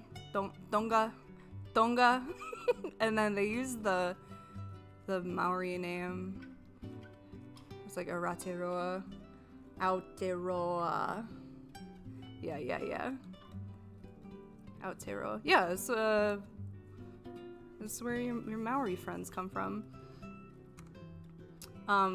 There was a lot of water that was within this area, obviously, because, you know, like, this island culture. And they actually took us on a little boat through some of this water area. I saw a couple of people fishing in this area, which was really cool. They had these little tiny fishing rods that must have been something traditional from one of the islands, but like this little girl caught a little tiny silverfish and she was really delighted. I thought it was really cool. Also worth mentioning that a lot of the plants here they use specifically for activities and for supplying food for the luau. So there's like a bunch of tea, like ti leaves, or like tea plants for lau. There are coconut trees that they actually use in this area. You can see all of the coconut trees. There are banana trees. I know that there was breadfruit and a couple of other ones, but they use all of the plants for, again, activities and for supplying some of the food for the luau, which I didn't know, and I thought that was a really fun fact. Some more photographs as we were wandering around. You can see our little moai statues in the back. I didn't notice that the first time. When we took the boats around, we actually went like around the backside of these moai statues, and one of them is missing their hair, which I thought was neat. Hey Andrew, I am sharing some things about my trip. Please enjoy it. There were tons of koi fish down here in the water too. So Samoa was one of the first islands that we visited. I think between Aotearoa and Samoa, and like obviously Hawaii, because you know I have an emotional connection to it. I think Samoa and Aotearoa were my favorite. They did a haka. I didn't take any recordings of this stuff because I would just like wanted to enjoy it like in the moment. But a haka is like it's known as like a war dance, but they use it just for important events, not invents. They use it for important events like welcoming highly esteemed guests or like graduations and stuff like that. There's actually a famous haka that a soccer team does, I believe. And also if you play Final Fantasy XIV, I highly suspect that the vocals in the background of the hand that gives the rose is a haka. I have suspected that for a very long time, and I still stand by that personal headcanon that the powerful vocals in the back are probably a haka. But I saw one here and it was fucking rad. It was so different to see it in person than imagining it as I know it, you know what I mean? This is a coconut tree, a couple of coconut trees. We saw a man climb a coconut tree and I took some pictures of that, but our tour guide stopped and was talking about the coconut trees and was pointing out some of the ripe ones and some of the not ripe ones, so I took a picture of the fucking coconut trees. I don't remember what plants these were specifically. I wish I should have like brought a fucking notebook and like written this shit down. There was so much information. I think I was there for like 7 hours or something. Oh my god, there was so much information in there. So this was Aotearoa as well. We did a number of activities here, and we did like a rhythm stick throwing game. I don't remember the name of it, but like the games that we played were the same games that warriors played to increase like their awareness of movement and to make them more dexterous during battle. I wish I could remember the name of the stick game, but then we did the poi tetherball thing. I'll show you. I should almost show you a video of it because it's super impressive. But anyway, we went into this Aotearoa village. Each island like had a village that you could go into, and what I guess I didn't know that these particular meeting houses were all like completely made by Maori natives, by the way. Like almost all of the villages had an instance where a native like village like made or built a house and then like shipped it to the Polynesian Cultural Center, which is fucking insane. But these particular houses are designed to emulate the human body. So like the entryway of the house is like the mouth, and then when you go inside of it, and I'll show you, I have some pictures of it, the middle runner inside of the house is like the spine, and then they have more support beams and stuff that are supposed to represent the ribs and stuff like that, which is fucking insane. Yeah, Hausu. This is representative of, so each house is like a person or like an ancestor, and this was representative of like the common ancestor of Aotearoa. He's very powerful, as you can see. So like each house has the name of the person that it is representative of. I didn't take a picture of his name out of respect.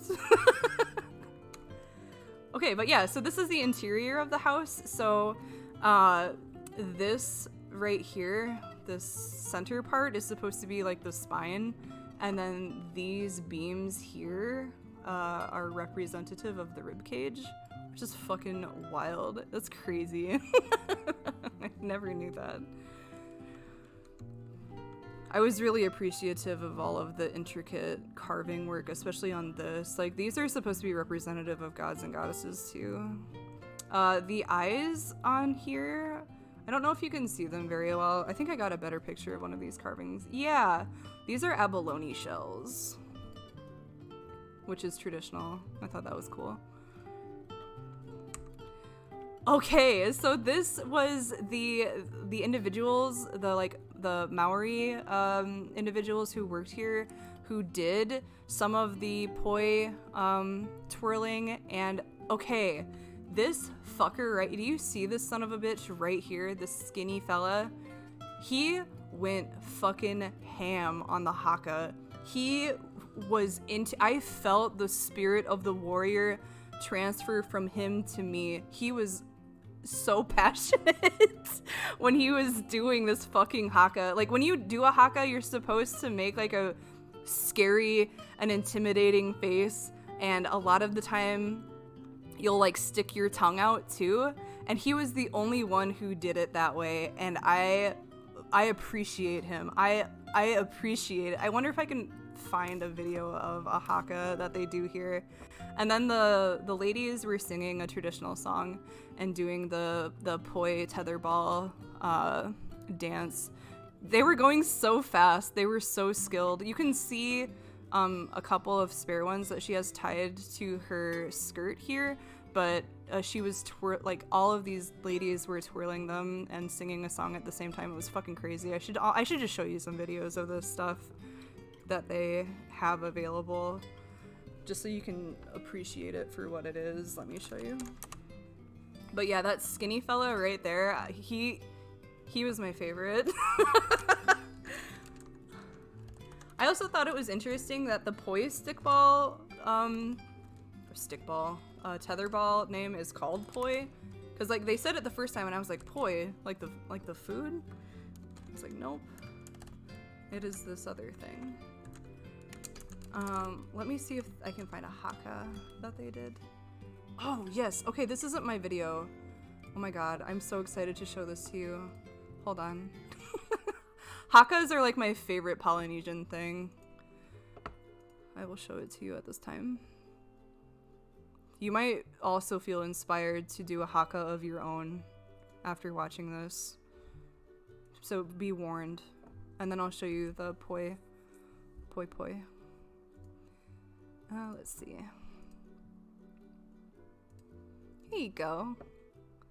Yeah, oh man, they're so cool. They're so cool. Okay.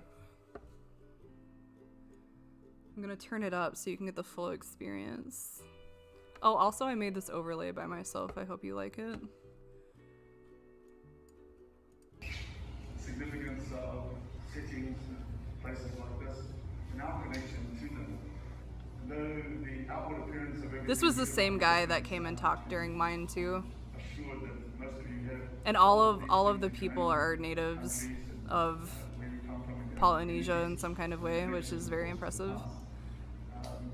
our focus in this building If it's too loud or too quiet, please let me know.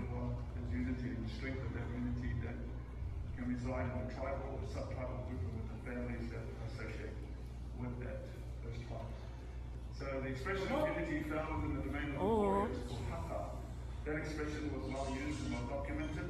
Who the fuck had their phone on during that? Come on now.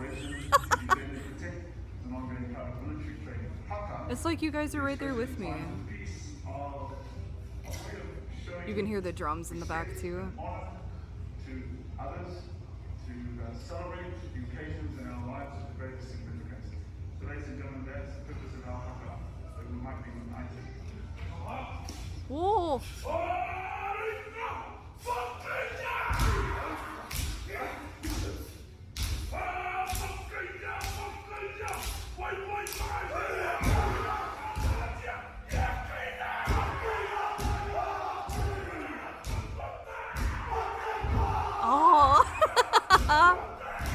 Yeah, this guy in the front is doing it exactly how you're supposed to.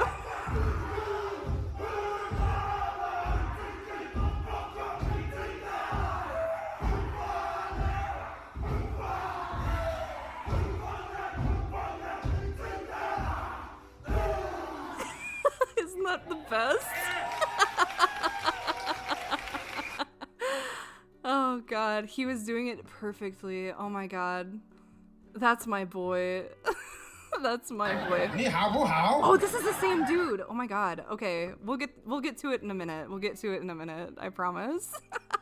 But yeah, that's a haka. It's my favorite Polynesian thing. I was really excited to actually finally see one in person. I do want to show you the poi tetherball. Let me see if I can find a good video of it. Because it's like me just telling you, like, okay, this is the thing that they do is nothing in comparison to actually seeing it. You know what I mean?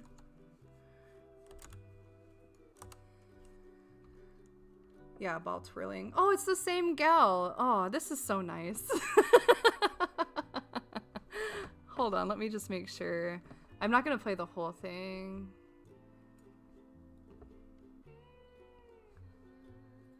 Okay. I want to show you the gal that I actually saw. However,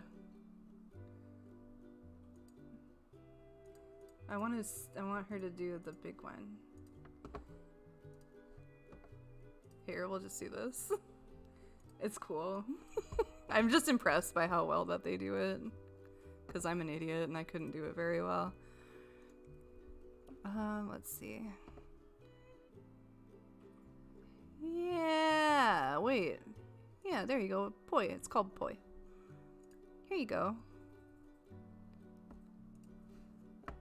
But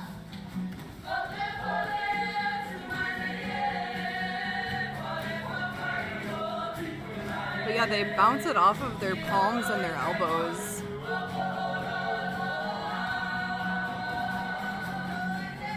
Whoops.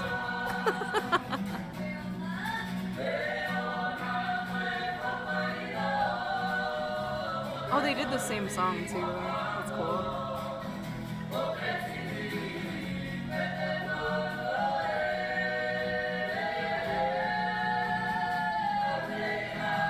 Yeah, they just fucking go for it.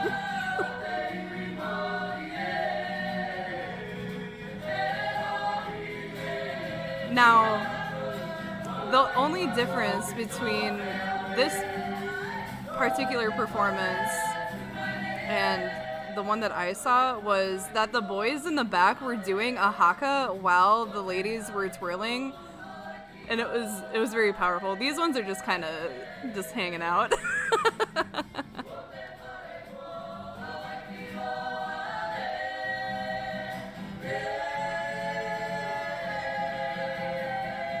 They do it with 4. I could barely do it with 2. Ladies and gentlemen. Oh, isn't that neat? Oh, BGM?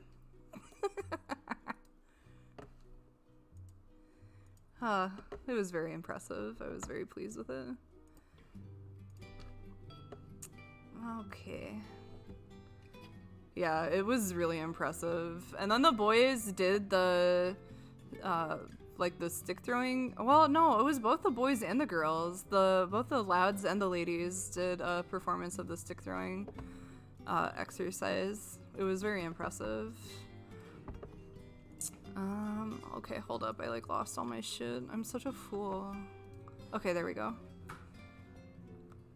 Yeah, we saw the fire spinning was during the Breath of Life show. I actually personally also have experienced fire spinning.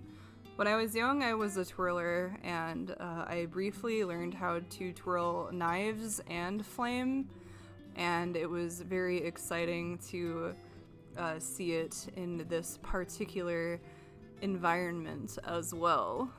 It was crazy during the Breath of Life show because it's like, it's put, there's the stage, and I was seated relatively close to the stage, but I was still, some yards away.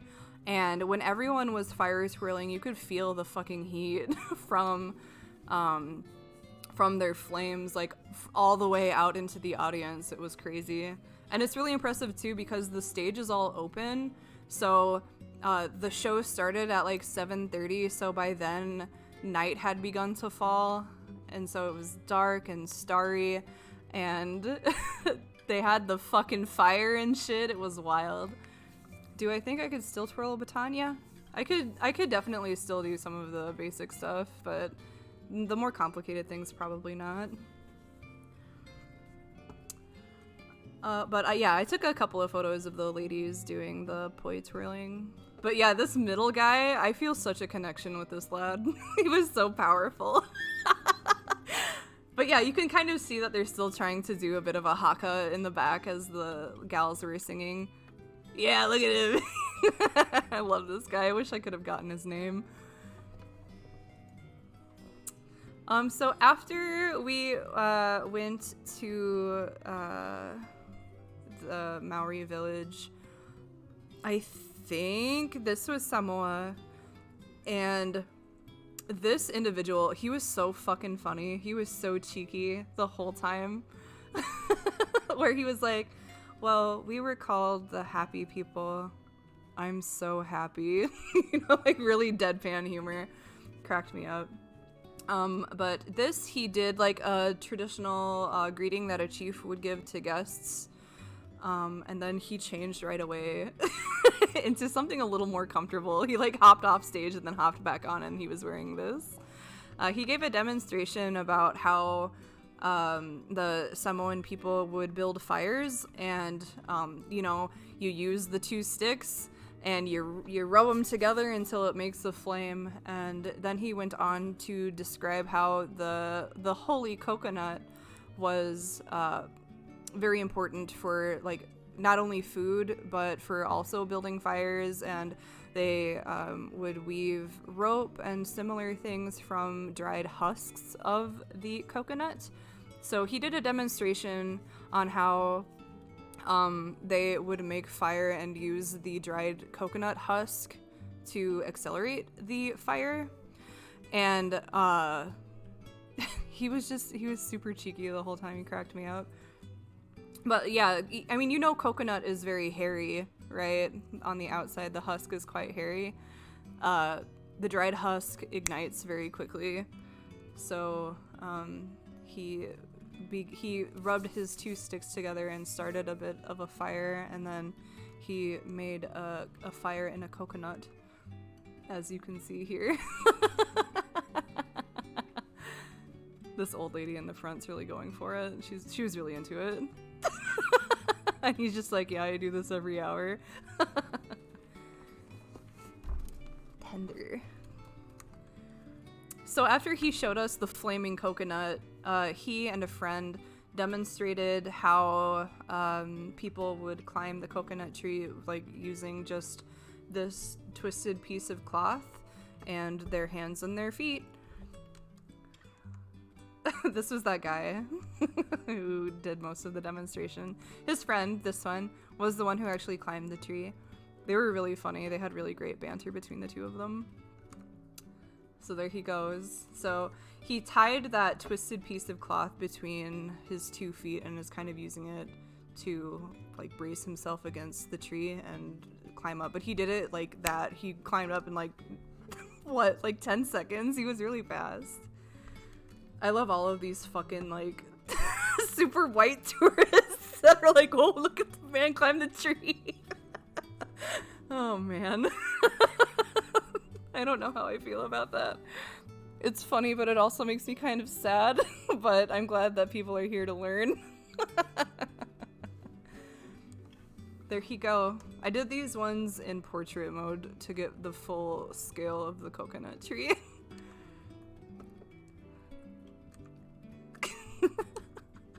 Oh, look at that.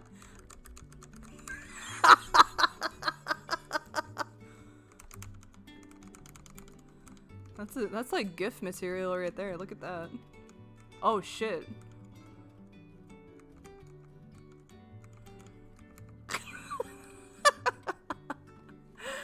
There was another coconut tree like over here. And the guy on the ground was like, do you want to see him jump from this tree to the next tree? And everyone was like, yeah. And the guy up here was like, no. They were just bullshitting. He said, we have lost too many that way. This is the 7th one. Oh, look at that. No, no.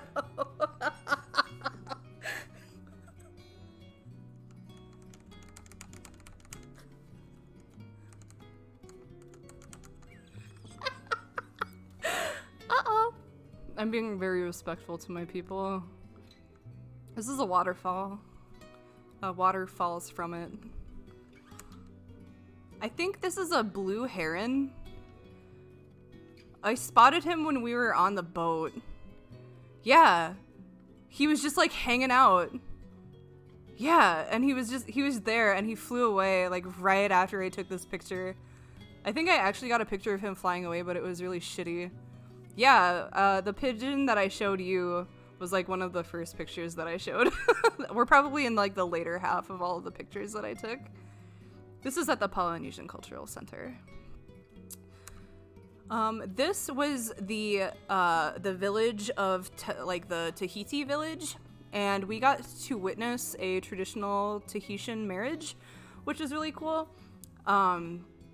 So the priest comes out and he like sprinkles water around this particular area, and in traditional Tahitian weddings, so like, you know how most Western countries do the I do thing, like, oh, will you spend the rest of your life with this fucking dog or whatever you're marrying, and you say I do.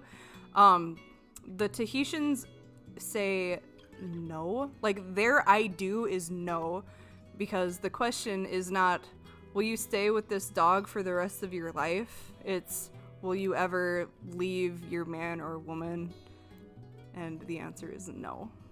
So if you're saying I do in a Tahitian wedding, you probably have a bit of an issue. But it was cool. And they invited all of the married couples and everything to like renew their vows during the wedding ceremony, which was cool. Like they asked everyone to stand up and say no to their partners as well, which was kind of cool. I wish I got a picture of the bride and the groom, but I didn't take a lot of pictures of like the main event just because I wanted to experience the event for itself, you know what I mean? This is inside one of the homes in the Tahitian village. They did a lot of weaving, and woven mats were quite valuable. So you can see one of those woven mats here, and over here as well. There were piles and piles of them. It was really cool. This is the master of the drum. This was probably one of the cooler things that we saw here too. They asked like 3 people to come up and bang on this drum. You know, like first I bang the drum, then I bang your mom. So the 3 guys that got called up on stage were like a dude from Alaska, a dude from Virginia, and then this poor motherfucker who was from my group. He was like a dad, but I think his family was straight up from India and they had come over to visit. So there was a bit of a language barrier there. Yeah, he was from California, yes, but I think he was an immigrant from India because he had God, but he was such a good sport during the whole thing. So the master of the drum who played on this drum right here would do a rhythm, and then the victim or volunteer, I guess, would have to like repeat the rhythm, and they would get more complicated. And at the end of it, the master of the drum would do the like skunk in the barnyard PU, you know what I mean? You know, the dut dut dut dut, and then the other person would have to do the dut dut. And this poor Indian guy had, oh my god, it like makes me want to cry. I feel so fucking bad for this bastard. He didn't know it. So the master of the drum would go, and then he would go, and it went on for like 5 minutes. He just had no idea. And the audience would like try to show him what he needed to do when it was his turn. And it was a huge ordeal. It was so fucking funny. I don't know how the master of the drum did not just like, I don't know, kill himself. It was like he was frustrated, but he was rolling with it. He was doing a great job with like yes-anding it. But this guy right here, this man right here, I hope he's not watching my stream. But this was the guy from Virginia. He was a really good sport. The guy from Alaska was super fucking funny. He was like really pale, was very obviously like a tourist from Alaska. He had his like little hat on and his really pale skin on. And he had his little shirt. He was quite a bit of a dad. It was funny. But that poor Indian guy, he had no clue. Like the master of the drum was even like, okay, audience, okay, can you do it? And he went, and then all of the audience, you know, did it. And they're like, okay, do that. And oh, he still just couldn't get it. He tried his best. We got a cowboy over here. So after all of the stuff that we did in the actual Polynesian Cultural Center Islands, there was a big luau, and they had lots of traditional Hawaiian dishes, and you also got a complimentary pina colada in a fucking pineapple. So this was the pina colada that I got, and it was fucking delicious. I actually got 2 of these, and I thought that was really nice. It was so good. I had I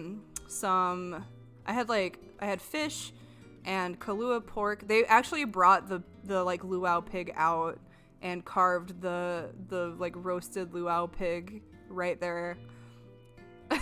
It was a virgin pina colada, unfortunately. There were children there.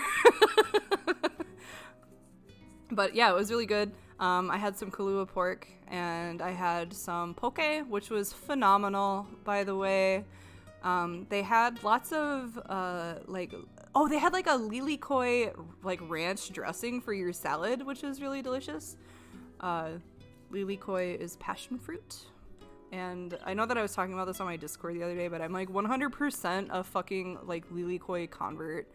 I've always liked pineapple. Pineapple has always been like my favorite fruit, but I think I might have been converted to lilikoi on this excursion. It is I had like a lilikoi haichu like every day. It was so good. Thank you, ABC store, for providing my lilikoi haichu for my own delight. Oh, it was so good.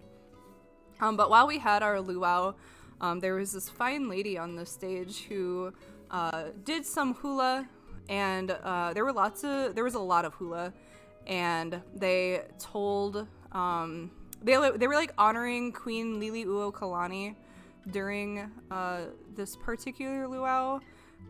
She's a very, very famous queen in the history of Hawaii. She was, like I mentioned earlier, she was King David Kalakaua sister, and she was also a large patron of the arts, and she was actually a songwriter and composer herself. She was actually the person who composed Aloha Oi, which is like the Hawaiian song that people think of and you might hear when you watch movies about Hawaii.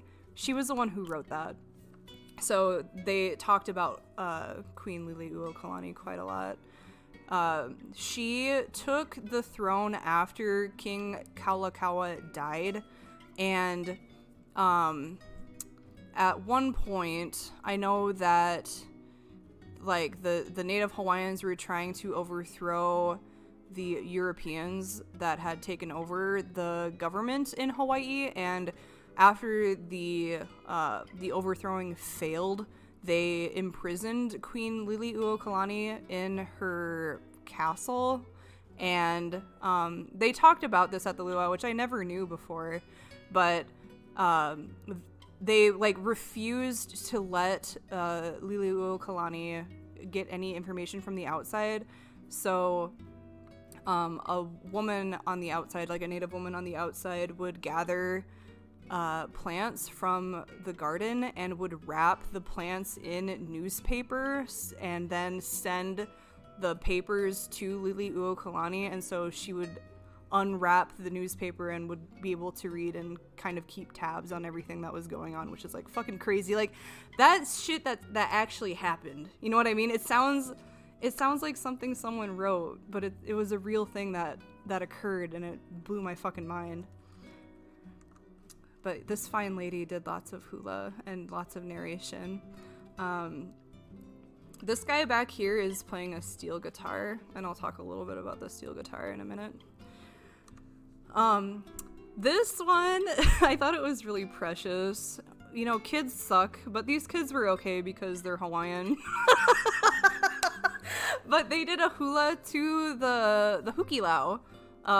Some of you may have heard the hukilau song on South Park. Was it from the movie with Satan when he does the "I'm going to the hukilau"? It's the same song, and they did a hula to that one, and I thought it was really precious. Also mentioning hula is not about the hips, but about the hands. The hands tell the story. A lot of people don't know that.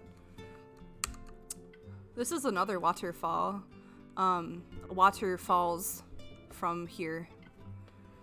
And then after that was the Ha Breath of Life show. I did not take any pictures of that, but if you are interested in the Ha Breath of Life show, save up your money and go to Hawaii and go to the Polynesian Cultural Center and watch it. I don't want to tell you anything about it in case you do actually decide to go someday, but you gotta go.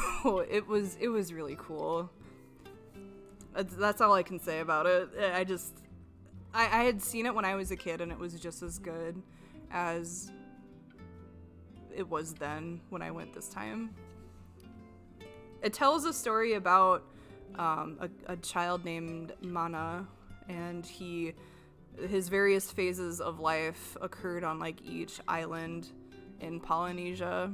So he got to learn things from each island, and it helped make him who he was by the end of the story.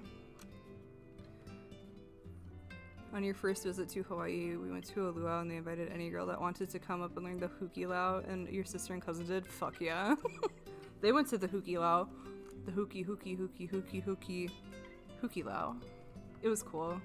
They did another little hula with a bunch of children to a song that Lili'uo Kalani had written as well. That was very sweet. It was about like the bond between children and their parents.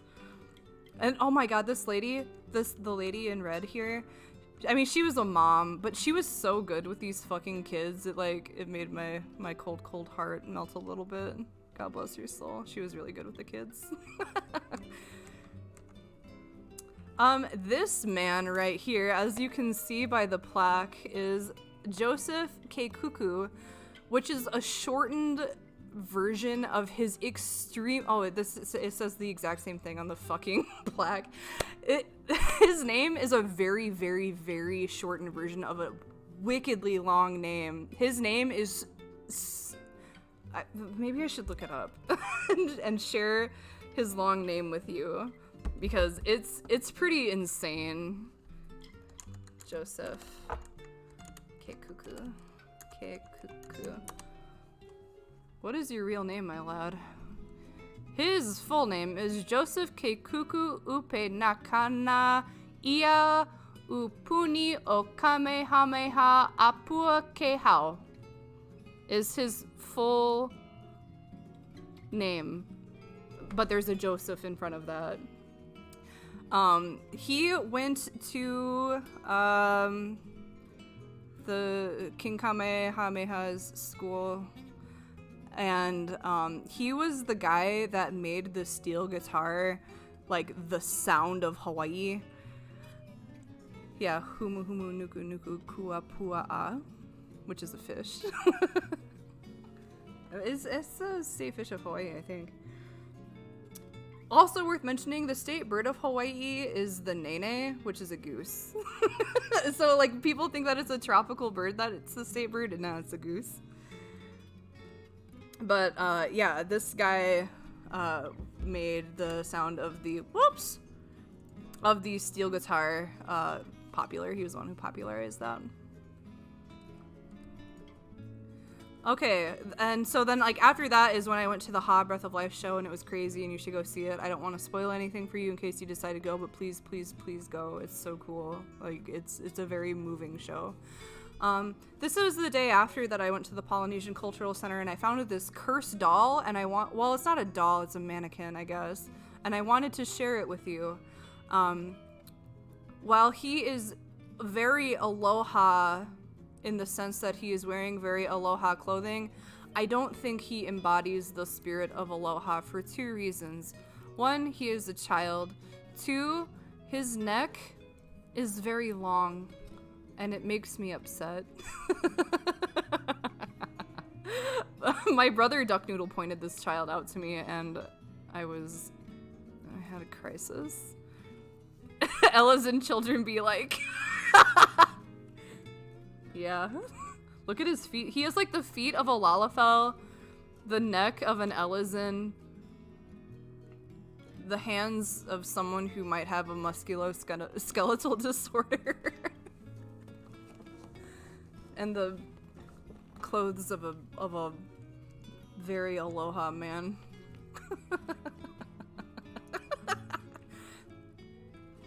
Yeah, when will they allow us to mix features of races? Final Fantasy 14.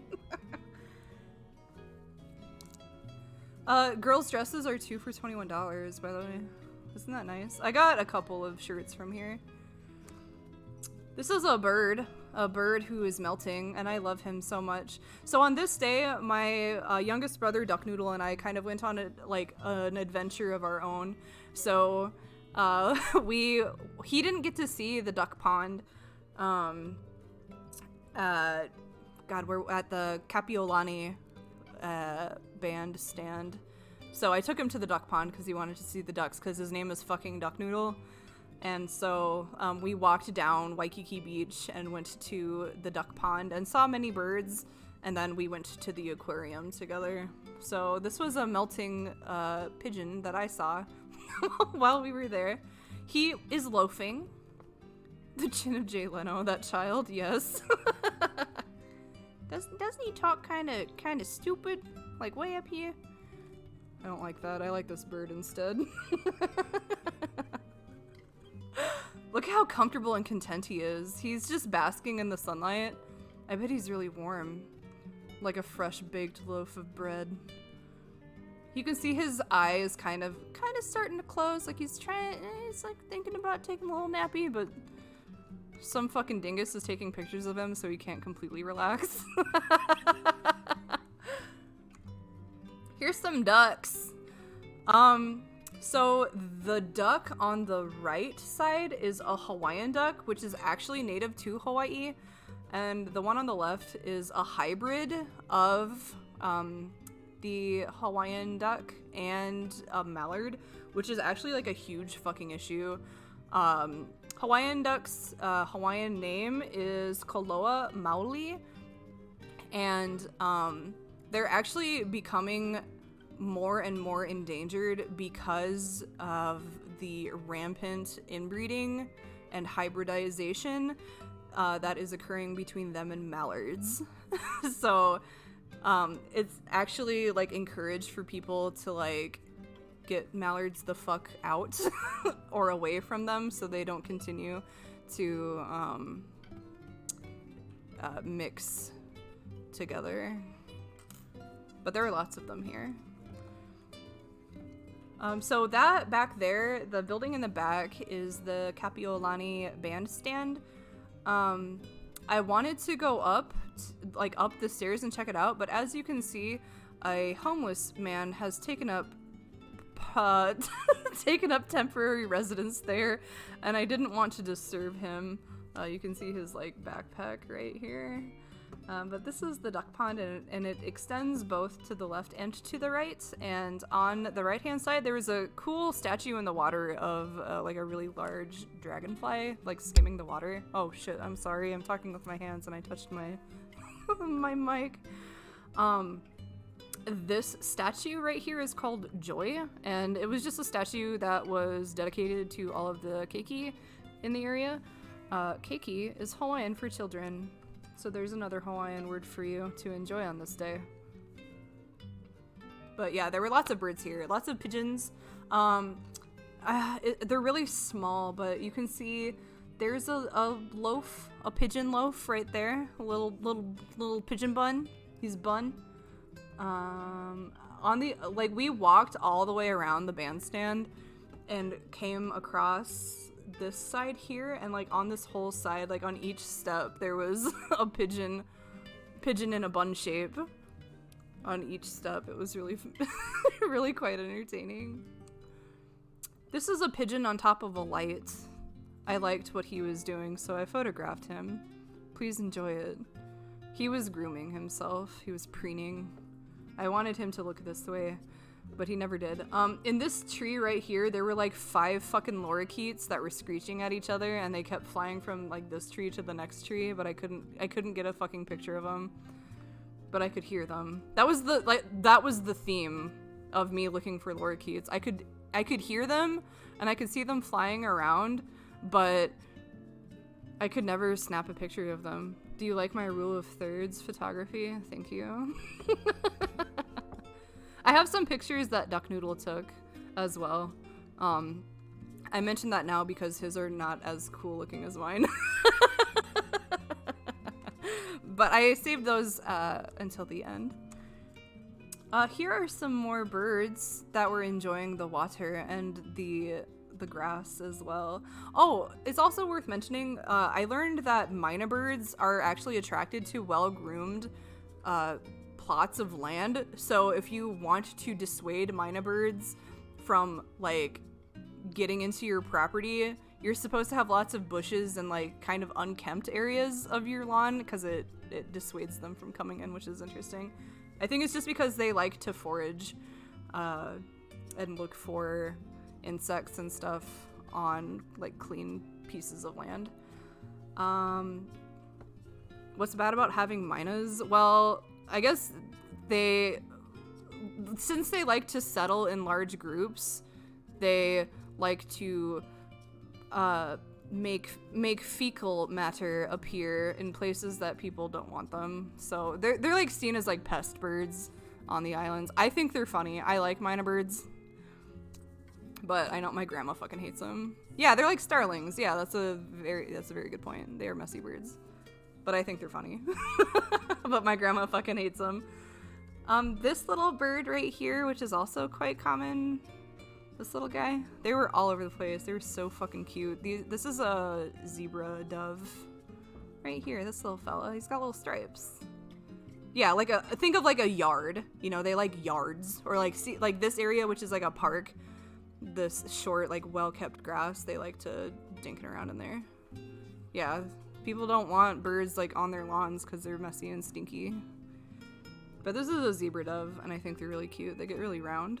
Can I see him? Oh, because of my overlay. Oh man. I think Duck Noodle took a picture. Hold on. Oh man, my fucking overlay. I was so proud of it because I made it myself, but it's fucking everything up. I'm such an asshole. Here you go. This little guy right here. This is a zebra dove. I think they're cute. They were all over the place. I know. They're one of those birds that have like really wide bodies in comparison to their heads, kind of like pigeons. But I don't know what it was about these particular little zebra doves, but they would never fly away. They would just like run away from you. And you know how when birds run, they like bob their heads really fast? They would do that all the time. It cracked me up. But they have really handsome little stripes on them. I wish I got a good picture of them, but I never did.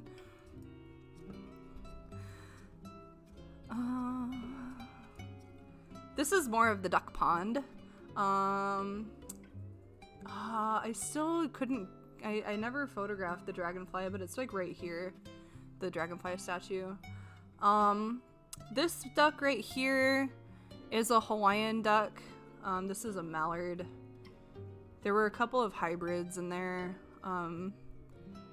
Oh, you haven't seen the most handsome pigeon yet. Just you wait. This guy, yeah, he's a good looking bird, but you haven't seen the most handsome pigeon. I also want to point out the very magnificent moa out here on the fucking rock. This jungle fowl. There were tons of little like flocks of jungle fowl in this park in particular. In particular, if you will. But yeah, there's a jungle fowl right here. There's another pigeon right here. Another pigeon. Duck. Pigeon. Duck.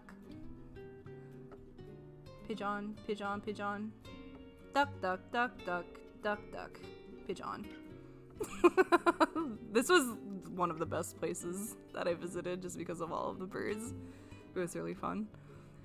And my brother and I were just like chattering about the fucking birds the whole time, and like people were walking by and they're like, they would kind of give us sideways glances like, wow, fucking losers. Because I would like look up in a tree and I'd be like, oh look, there's a lorikeet or there's a cardinal or whatever, and he'd be like, oh shit. We were both having a really good time with it. It was fun. Yeah, duck, pigeon. Here's some more duckies, little duckies in the little duck pond, just swimming around. Yeah, birds are cool. But yeah, there's another Hawaiian duck, and looks like a hybrid back here. Duck in the water. This almost looks kind of like a painting right here. This like little piece. You know how you have like that relative who hunts? Or like that relative who's a member of Ducks Unlimited, and they have like those weird hokey paintings of waterfowl and shit. That's kind of like what this looks like. You had a red junglefowl rooster near your house? Yeah, I remember when I visited my grandma for the first time, not visiting her for the first time, but when she and I went to the islands for the first time, there was a rooster that crowed like every morning at like fucking 3 a.m. I didn't really mind, but they were out there. There were lots of roosters out that crowed during the day while we were here. I think I was enough in the city and like far up enough in the hotel that I like didn't hear them in the morning. This is the most magnificent pigeon that I have ever seen in all of my days. I want you to look at him, and I want you to tell me how this resplendent pigeon makes you feel. Because for me, in particular, it makes me feel a combination of awe and sadness. Awe because he is beautiful, and sadness because there will be nothing as beautiful as him ever for the rest of time. How does it make you feel? I think Duck Noodle and I actually photographed the same pigeon. He is literally a messenger from God, and he's come down to give us the message, and the message is, bitch. Isn't he lovely? He was right in the sunlight. He was standing on this root, and I remember turning and seeing him, and I pointed at him to bring it to my brother's attention, and we were both like, oh, he's magnificent. Isn't he lovely? Isn't he beautiful? And look at his smug visage. Gaze your eyes upon his smug visage, his half-closed eyes, in an expression of superiority over you and everything that you've ever held dear. He's very satisfied with his current state. Yeah, he is shiny. He is shiny. Oh, there's a secret duck! I didn't see. There's a secret duck. Do you see him? Secret duck. It's like, where's Waldo? Look. He's right here. He looks so satisfied. Hey, Kula, I'm showing my friends some pictures of Hawaii when I went. Yeah, it is Jesus. It's Jesus in pigeon form. This fucking duck. I can't decide if he's like contented because he's enjoying some nice warm grass, or if he's jealous of the Jesus bird. Hawaii isn't real, then I guess I'm not real, since that's where my family's from. Oh, look at this bird up here too. It looks like it might also be a pigeon coming in for a landing. Oh my god, just like Canada. Whoa, this is a good shot of a duck, little ducky. Oh, look at that.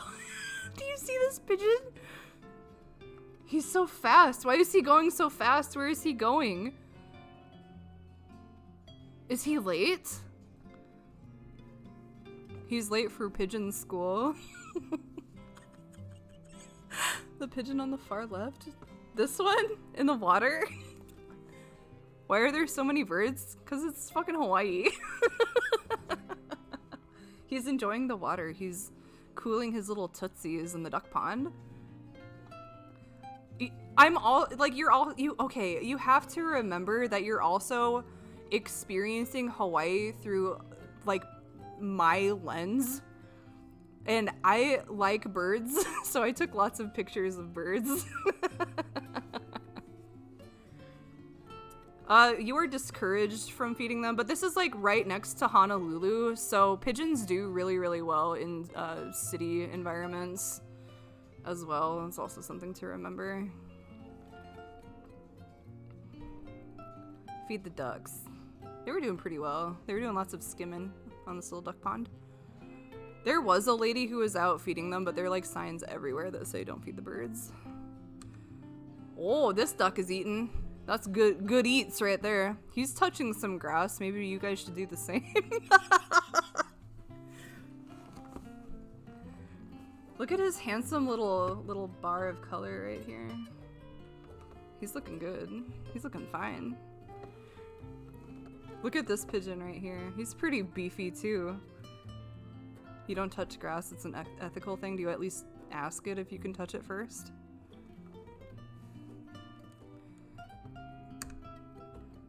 This pigeon was having some kind of wing trouble. I felt a little bad for him. You can kind of see that he's holding them, like, down away from his body. But I mean, despite whatever trouble he was having, he was doing a lot of walking around. He seemed very active and was very alert. He was just having some kind of wing trouble. I'm not really sure what exactly the condition was, but both of these wings were like that. He wasn't like holding them up close to his body. He was kind of just letting them hang. There's also 2 ducks here.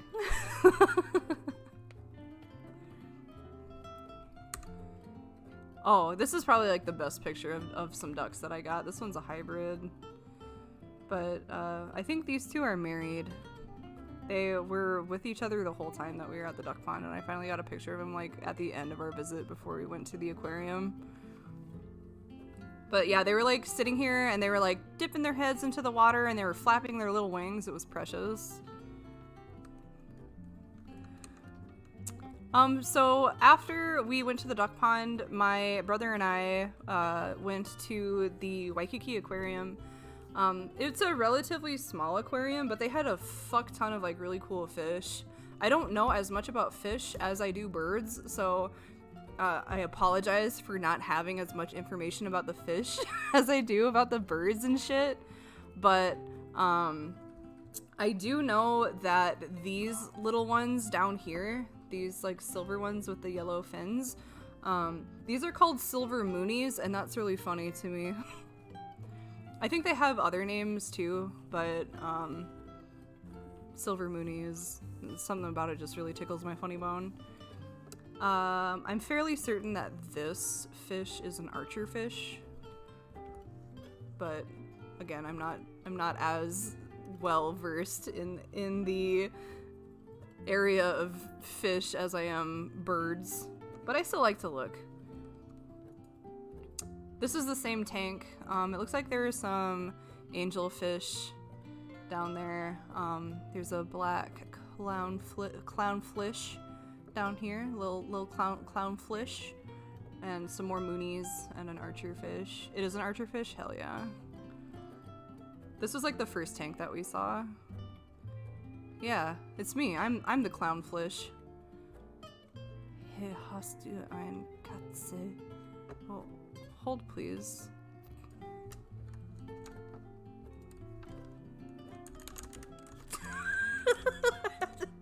Is it German? Hey, do you have a cat? And if so, can you show it to us? You got it. I'll show you my cat. Hold please.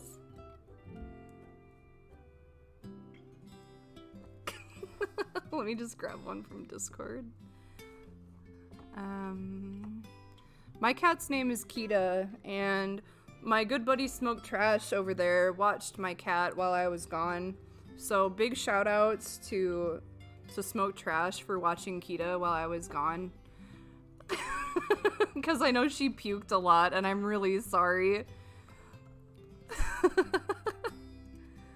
Okay, hold up. Whoops. Here, we're gonna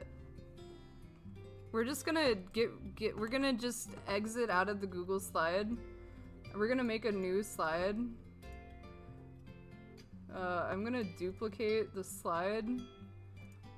I'm gonna delete the ending pictures. I'm gonna put a picture of my cat. She was watching me fish in Final Fantasy, and she was really into it.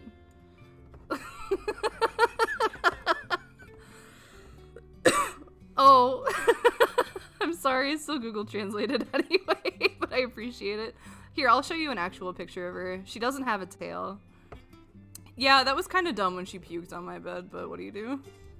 She doesn't do it very often, but once in a blue moon. If the stars are in alignment, she will puke on the bed. Hold on, let me get a good picture of her for you. I'm sorry. I've been requested to show this one. Ah, piss. This was a picture that my good friend Smoke Trash took of Keto while he was watching her. There she is. That's my little nugget. This is Kida. She doesn't have a tail.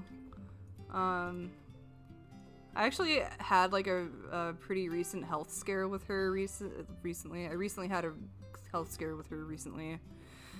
She's like 13. But she still acts like a cat. Like, she still acts like herself. And I think we got everything figured out. But she really doesn't like other people beyond like me and my roommate. So she actually came around to Smoke Trash over the week and was actually really good, from what I hear. Was really nice and would become a bun and would loaf around and stuff. And she did really well. Yeah, she tolerated you just nicely. Her hobbies include puking, screaming for kibble, sitting on the dryer, and oh, she's a foot fetishist. That's a fun fact about my cat. She really likes shoes and feet. She has always liked shoes. I don't know if it's just a sensory thing for her, but when I come home and I take off my shoes, she likes to rub my shoes with great fervor and passion. So I wonder if it's just like, oh, there are lots of smells on these shoes. I should put my smell on it too. You know what I mean? When she was younger, she used to put toys in my shoes, but she has kind of stopped doing that. She likes pumpkin, which is also seems kind of weird to me. I've never heard of a cat liking pumpkin before I had Kida, which is actually great because she was having digestive issues, and pumpkin is perfect for her digestive issues. So yeah, that's my cat Kida. Thank you for requesting to see her. She's very precious to me. I love my little nugget. When I did come home, though, it was really unusual. She likes to talk, and she likes to demand food and stuff, but she was like really vocal when I came home. I got home at like 4:30 on Monday morning, and you know, I greeted her and pet her, and then I went to take a shower, and I came out to sleep on the couch because I think the couch is really comfy to sleep on. And she kept going into the hallway and kept talking in the hallway. I don't know if she like was either too excited about me being home again, or I don't know, was just like still thought that I was gonna leave or something, but she kept going and howling in the fucking hallway, and I'd be like, Kida, shut the fuck up, come over here and snuggle so we can sleep. But she's kind of calmed down. She still is very happy that I'm home. Like, she'll come up and she'll talk and purr and rub and roll around and demand my attention, so she's back to like being normal Kida. I was kind of worried about this trip because she had gotten sick like right before I left, and I had to like deal with all of that shit, and I took her to the vet, which is her like least favorite place, and then I left for a week, so I felt like I was just doing irreversible emotional damage to my cat. But she seems to be doing just fine now. But yeah, that's Kida. That's my little nugget. Anyway, let's get back to the aquarium. Where was I? We were talking about clownfish. How did she lose her tail? To some kind of trauma, from what the vets tell me. She was actually a stray, and that was one of the first things that I got checked out when I took her in. And she does have a little bit of nerve damage to her lower spine, which may or may not be contributing to the digestive problems that she's having now that she's older. But she gets around just fine. She walks around and jumps. I bought her some doggy stairs to put next to the washer and dryer because she likes the dryer. Like, the dryer is her favorite place, and she used to jump up on the dryer and then she would jump down and she just would like hit the fucking ground like a sack of potatoes. And I felt like I was hurting her, so I got her some stairs, and she utilizes them quite well. Yeah, she does do a little rabbit run sometimes. She just looks like a little rabbit or like a little capybara. She's a little cappy. But yeah, she lost her tail to trauma, but she does okay. She's otherwise pretty healthy. Okay. Yeah, we were on this one. So what do we determine? Archerfish, silver moony, and then me in fish form, and some angelfish. Here are some more clownfish in some anemones. I thought this tank was pretty cool because they had like the cool lighting on it, but there are tons of clownfish in here. They remind me of myself, and also of you.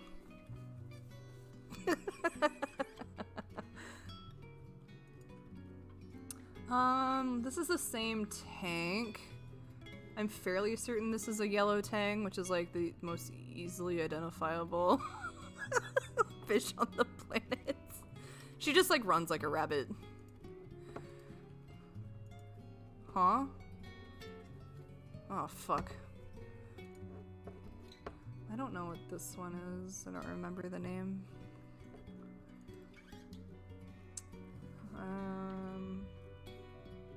God, what the fuck is this one called? Yeah, like when she runs, she just looks like a rabbit because she doesn't have a fucking tail. It's just weird. Watch a rabbit run from the back, and that's like what my cat looks like. I think this was a surgeonfish, like a blue-banded surgeonfish, I think, was this one.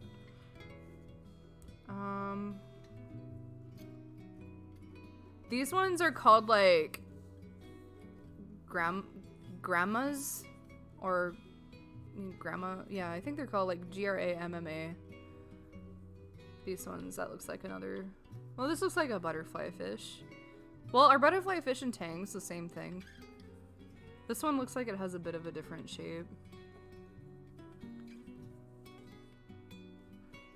Are they different? This one looks different.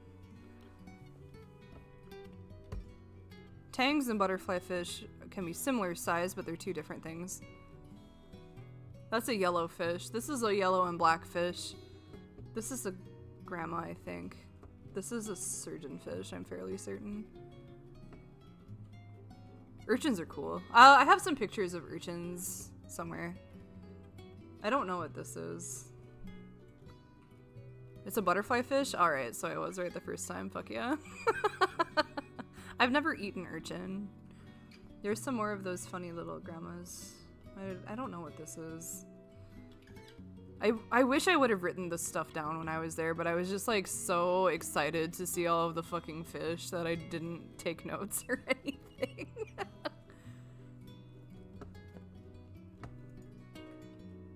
I want to say this is some type of puffer fish. He was very handsome. I hadn't seen one that color before. It's like you always see puffer fish, like yellow puffer fish in like video games or cartoons or anime, and it's like you think it's just like a color that they give it just arbitrarily, but it's cool to see an actual yellow puffer fish. I think this organism right here is your mother, judging by the size and shape.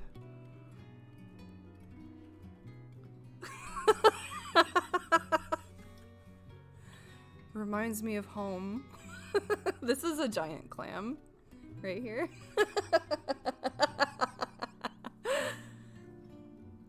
Mom?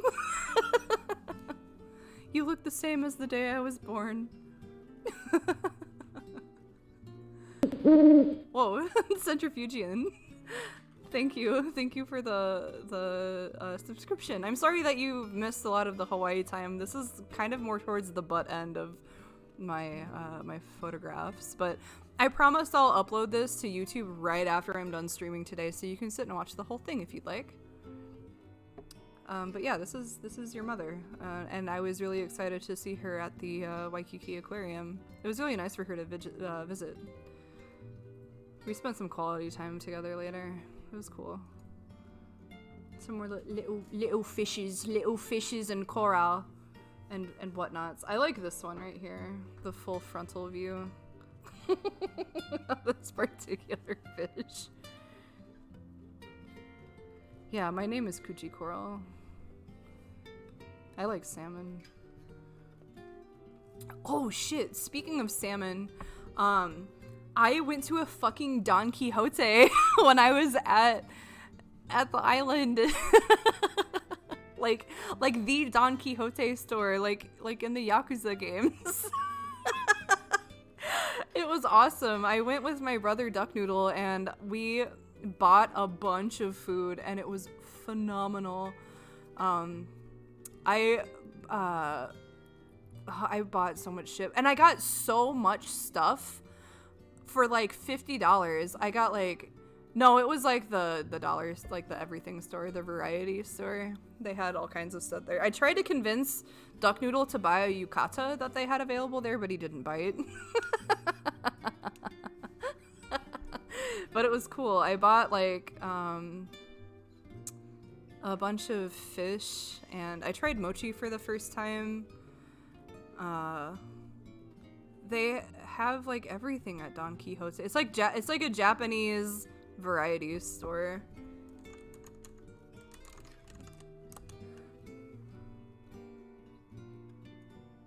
Whoa. What is Daiso? But like they had, okay, you know how we have like Walmart, you know what I mean, like a big variety store. It's like that but Japanese, or like that but Asian. So they had lots of like Japanese products, and then they had like an area where you could buy like fresh produce. They had like an area where you could buy bento and other like pre-prepared foods and stuff like that. Daiso is all. Oh, I thought Daiso was like a not a. I thought it was something else. I thought it was like a dollar store, not like the dollar store. You know what I mean? But if there is a Daiso, I did not go. I just went to the Don Quixote, but it was cool. I had a whatever you call it, an onigiri for the first time there too. It was really good. It was like a tuna. It had tuna in the middle that I rather liked. Yeah, well, and that's the cool thing about the islands is like it's a melting pot of like Asian cultures.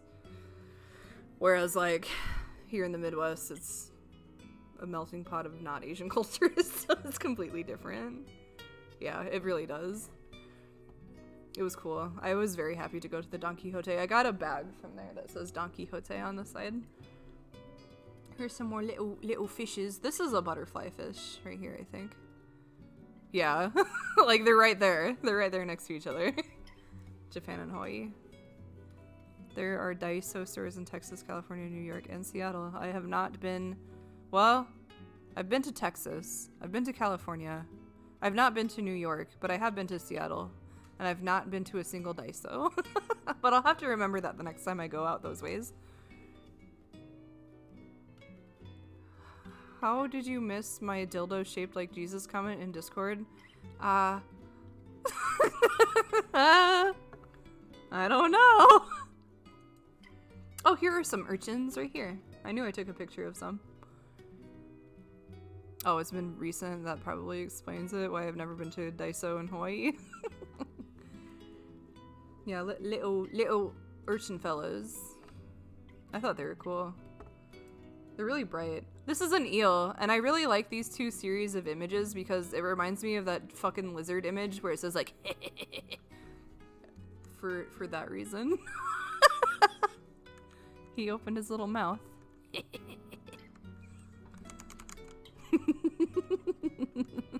I like eels too. When I went to Hawaii when I was a kid, I went to Hanauma Bay and I went snorkeling there, and I saw an actual wild eel there in the reef that was there, and it was fucking crazy. And I remember my grandma specifically warning me to be like, if you see an eel, you need to like fuck off because they'll bite you and it's gonna suck. But this guy seems to be in pretty good spirits. There were a couple of them in this tank. Daiso is $1 megastore. Interesting. Yeah, there's another one. I'm sorry that the image is so shitty, but I was photographing like through glass. But he's pretty handsome. I like the stripes on his lower jaw. It's pretty cool. There were jellyfish here, and I think the jellyfish were the thing that I wanted to see the most, as well as duck noodles thing. And aren't eel teeth kind of like pointed back towards their throat, so like when they bite in, it makes it even harder to pull away? But here's a nice little jelly. These jellies were in tanks, and then there were like bubbles protruding from the tank, so you could see jellyfish from every angle. It was pretty cool. Little bitches in their mouth. Fuck that. This is a moon jelly. I think everyone knows what a moon jelly looks like. They're really cool. Oh yeah, they do have that like goofy ass jaw. That's right. When its jaws open wide and there's more jaws inside, that's amore. Yeah, unagi is good. I had some unagi while I was here. It was tasty. Jellyfish are fucking radical. When I was young and I visited Hawaii, I feel like I keep going back to this and I apologize. I saw, I guess, there's a Portuguese man of war and a Pacific man of war, I think. And I saw one when I was in the ocean. Because I remember swimming in the ocean, and I remember looking like off to the side, and I was like, oh, there's a plastic bag in the sea. And then I noticed that there were very, very long tendrils extending from the bottom of what I thought was the plastic bag, and I had come to understand that it was a man of war organism, and I was not I was not cool with it. I have really high respect for jellyfish. Like, they're cool, but I'm also like kind of, it's not like that I'm afraid of them. I think I just have like high respect for them. And then when Grandma and I went to Kailua Beach at one point, we were like walking up the beach, and she was like, don't move. And I said, huh? And she grabbed this like discarded plastic fork, and scooped something up from the sand. And it was this little tiny jellyfish, and she like flung it into a nearby tree. And I was like, Grandma, what the fuck? And she said, well, I didn't want anyone to step on it like you almost did. I was like, oh, okay. The plastic bag jellyfish in Minnesota? No, I don't think you did. That'd be cool to like be all over, or like have the jellyfish all over while you're scuba diving. That's radical. This is a leopard shark, I believe. That's correct. That's why I didn't say like Portuguese man of war jellyfish. That's why I referred to it as an organism, though I think they're in the same. It's a, oh, what's the word? It's a symbiotic relationship. This is a grouper, I think, this big thing down here. It's like a large grouper of some kind, and this is a leopard shark. They were both hanging out in the same tank. Yeah, I remember you telling me about visiting the jellyfish, but not about the plastic bag one. What's the other like really cool looking well, a lot of them are cool looking. Lion's mane jellyfish, those are pretty cool. Yeah, there's a good shot of the big honkin' grouper. It looks like there's another fish up here too. One of the jellies weren't moving. You thought those were jellyfish? Do seals look like? Oh my god. I'm sorry that you mistook a plastic bag for a jellyfish. I did the opposite. I mistook a jelly for a plastic bag. So I think we probably even each other out. Cassiopeia jellyfish? They sit upside down. They're not, that's not like them in the polyp form when they do that. Like that's how, are they, is their life cycle opposite where like the adult form is a polyp and their juvenile form is the medusa? Or, because I know like in the jellyfish life cycle, the juvenile form is the polyp typically, and then they go into the medusa. Interesting. I didn't know that. This is a little seahorse. Right here. There were a couple of them in this enclosure. They hunt by sitting upside down. Oh, interesting. That makes sense. Fun fish facts. Not to be confused with fun fish fucks. Ah yes, the seahorse, nature's canonical empreg.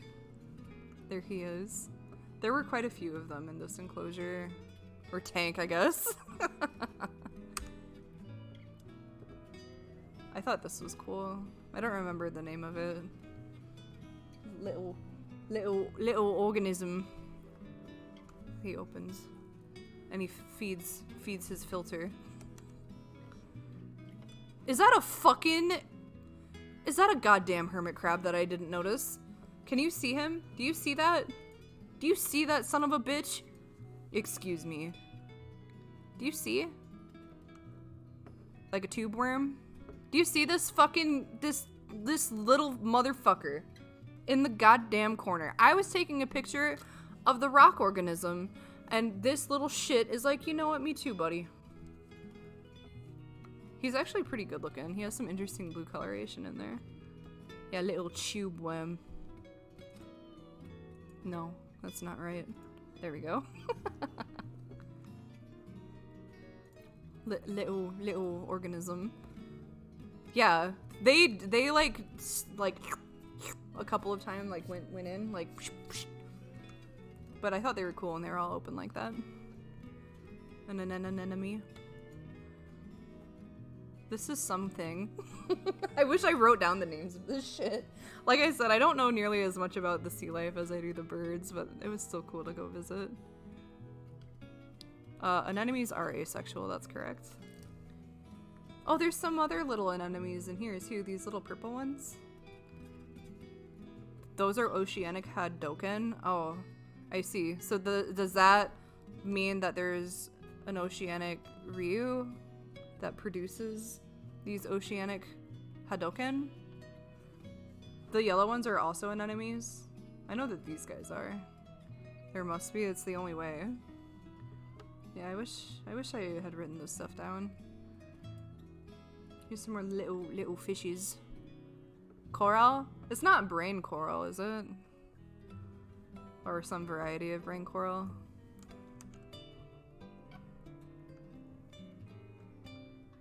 They seem to be fine. I know that the aquarium will produce coral and other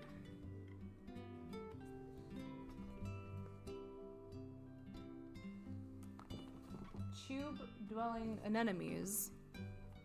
I see. Yeah, I wonder what kind of variety of coral this is. But yeah, I know that the aquarium will like produce like anemones and corals and stuff and put them back to where they belong. Yeah, anemones. An anemone. Fish. Is this also a butterfly fish? This one? This is a spot fin on account of the spot on its fin. I thought these ones are really cool just because of how like precise the striping on them is. It looks like someone literally just picked one up and painted him this way. They're very handsome looking. Like look at all these little shits. What are they? I don't know what they're called. Like this spotted one here. What's this? I suppose you, Corteth, would know since you scuba dive and stuff. Or know more than I do in this regard. There were sea cucumbers in here, and I don't know if you can see them very well. But there were some shrimp over here. With the long tendrils. That's okay. If you know them, cool. If you don't, it's okay. You still probably know more fishy things than I do. I know what convict tangs look like. But yeah, there were sea cucumbers in this particular tank. Yeah, it is little shrimp. Little shrimpy fella. This one looks like a tang. I would agree with that. I know what a convict tang looks like. This is not a convict tang, I don't think. I have a picture of a convict tang, and I can tell you for 100% certainty. Oh, this one? With the white stripe? Or this one? This one?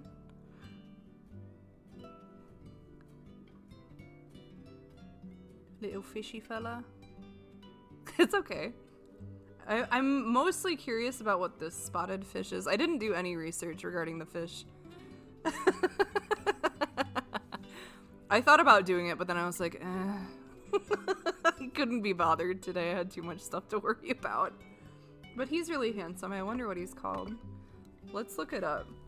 Black and white spotted tropical fish. No, that's a fucking Dalmatian Molly.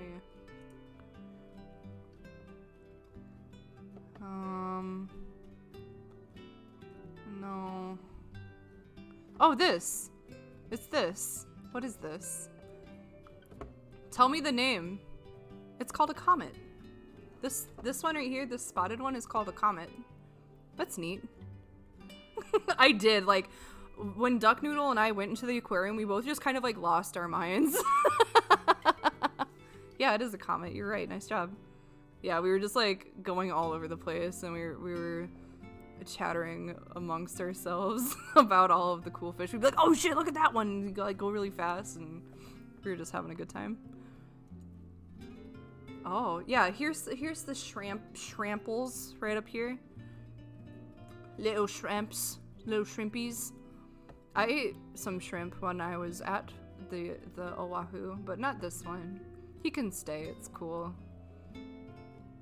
Yeah, little shrimps. Shrampers. Shramplies. This might be a tang of some kind.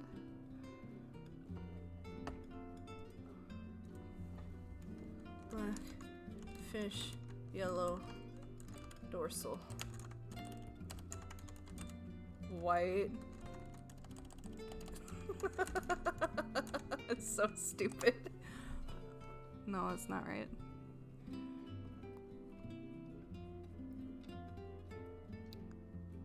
Yeah, this is a tang of some kind, isn't it? More of an angelfish? You're probably right.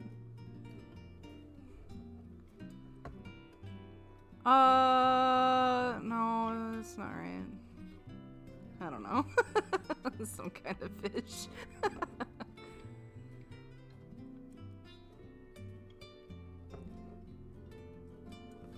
Angelfish.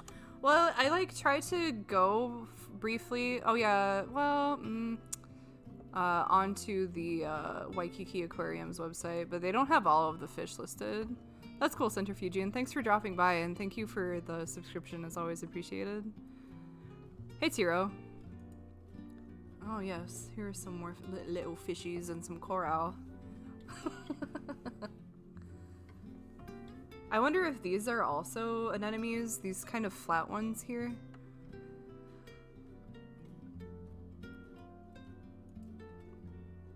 Oh, did I not put the picture of the person who is cleaning the tanks on here? There was a person in one of these that they were like cleaning the tanks, and I pointed him out and I was like, hey, that's a big ass fish. I have not played Subnautica, but I've been told that I should. Look at this little guy. Look at this little dude right here. I wonder what he is, this little red one. Oh, he's very handsome. What kind of fish is this? Does anyone know? He was very, very colorful, very resplendent and lovely.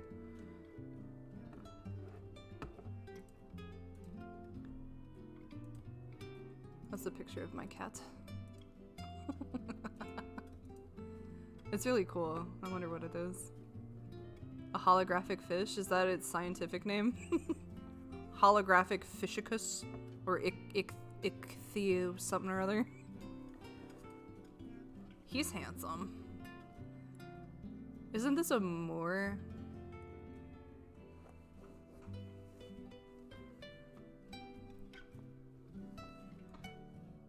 What the fuck? Oh, this was a razorfish, I think. There were a bunch of them. Oh, there's a seahorse right here too. There were a bunch of them in this tank, and they were all swimming vertically. I don't know why they do that. Why do razorfish swim vertically? My thought was that it's to hide from, like, predators and shit. A trumpet fish? Oh, I see. Razorfish swim vertically to enable them to hide in sea urchin spines and other underwater locations. Oh, I see. The rainbow fish is a wrasse? You're a wrasse, you dumb wrasse. That's good intel, though. I appreciate it. Oh, man. Well, now I know that these little fellas are designed to go into sea urchin spines. I like this goofy little seahorse that's just like hanging out down here. It kind of cracks me up a little bit. There's another one right here. Fake plants? These ones were like all of the plants and stuff were like brought in. They did a really good job of taking care of. These do look like Easter grass, but they had roots and stuff. Trumpet fish are bigger? Oh, I see. I think this one right here, this razorfish and this razorfish are two different species. But they're both razorfish. You know what I mean? That's alright. Here's another little handsome fella. Yeah, it does look like Easter grass, but I can assure you that it's they did a really good job of like keeping everything very, very natural. And I would think that like fake aquarium grass and stuff would be more dangerous to the animals just because like they have to take a lot of consideration of like, you know, animals eating things or keeping chemicals balanced and stuff. I would think that having plastics would make it more bothersome. I think this is an arowana, isn't it? I thought he was extremely handsome. I had never seen one outside of Animal Crossing before. He's such a good-looking fish. There was a ray in the same tank, and this ray was fucking going for it. He was so active. He like scooted on the bottom while we were watching him, and then he kind of came up on the stone here, and he went all the way. Yeah, skate. Yeah. Aren't they in the same family? But yeah, he like booked it from like this side, and then he went all the way up here. I think I took a series of photographs of him. Yeah. There's the fucking... He's like, hey, come on now. Arowanas are cool. But like this photograph of it looked like a fucking prince. But yeah, he was hanging out in there too. But this little dude, this little skate, is cracking me out.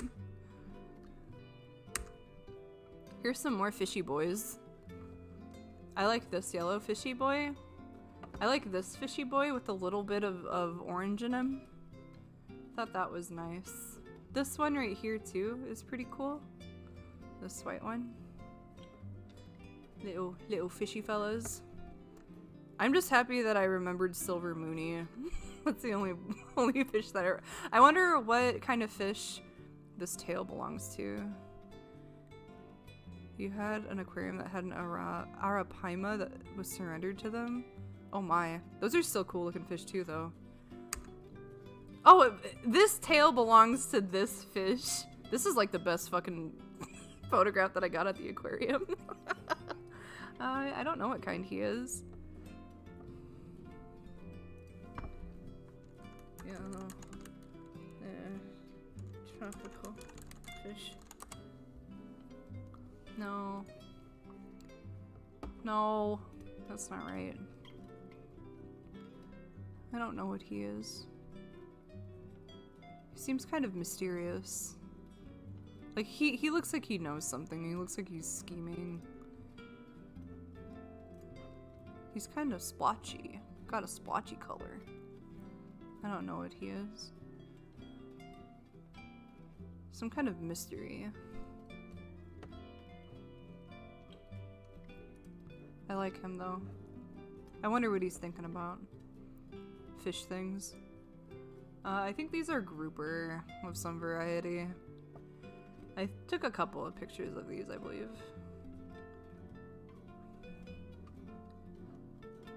Yeah, they have like a similar body shape, I think. The Arowana and Arapaima. They're in the same family. Some more of this. This was like a larger tank that like you would go into different hallways, and like this one was still on the corner, so you could see it from lots of different angles. Oh, this is a convict tang. These ones are right here with the thin lines on them. Because they're like little jailbirds. They have their little prison clothes on. I know that. Look at this guy right here. He's got kind of an orange face. It's pretty cool. I like this one with the white. Jailed for fish crimes, right? Like fish tax evasion and fish murder. Fish jaywalking. Hey Andy, no, it's cool. Yeah, this is a convict tang. Oh, I hope your raid goes well. Yeah, more of these. Convict tang. I thought they were funny. Fish crimes. Firebird. Well, good thing we'll just dump the aquarium on the Firebird and you'll be fine. I don't know what this is, but he's strange.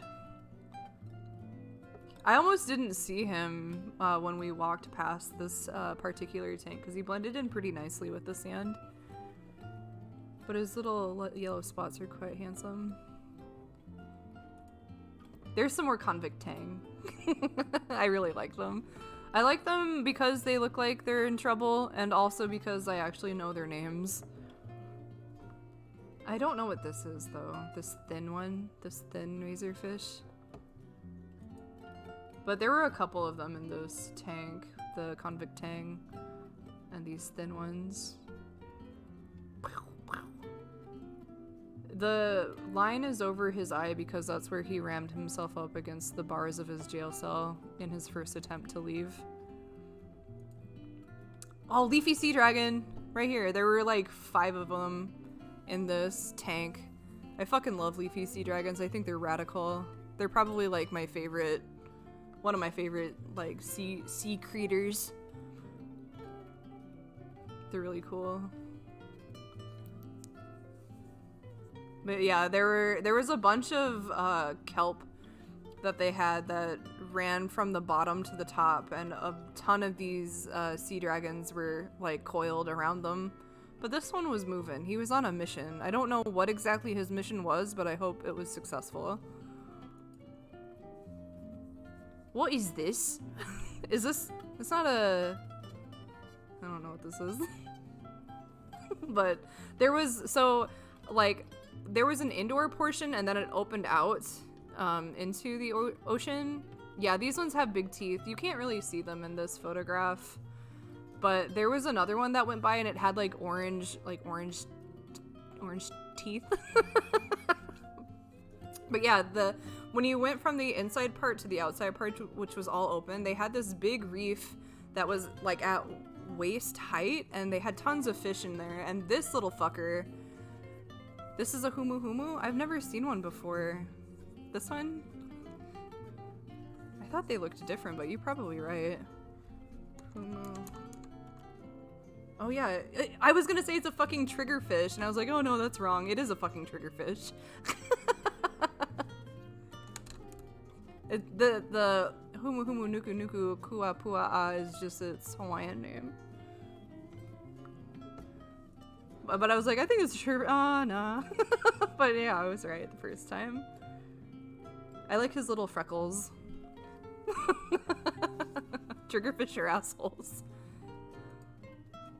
This was the outside of the aquarium. There was like a cool art installation that was outside. I didn't photograph the whole thing, but this was part of it. I called it the swirly rock, and passerby kind of gave me a sideways glance when I said, hey, look at that swirly rock. I don't know why they thought I was wrong. Am I not? Right?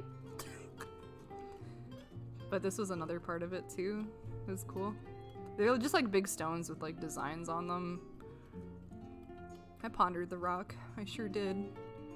This was the saddest picture that I took on the whole vacation, and I wanted to show it with you so we could share in this moment of sadness together.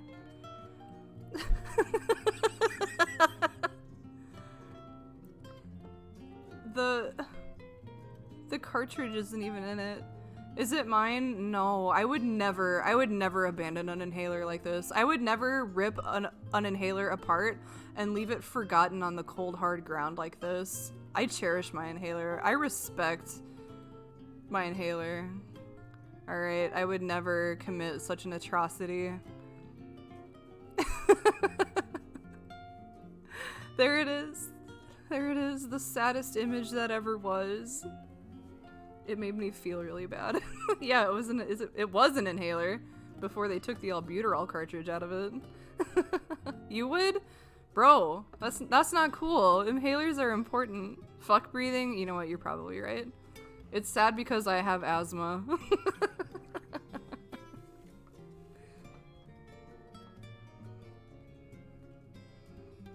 Inhalers out for this lost brother, boys.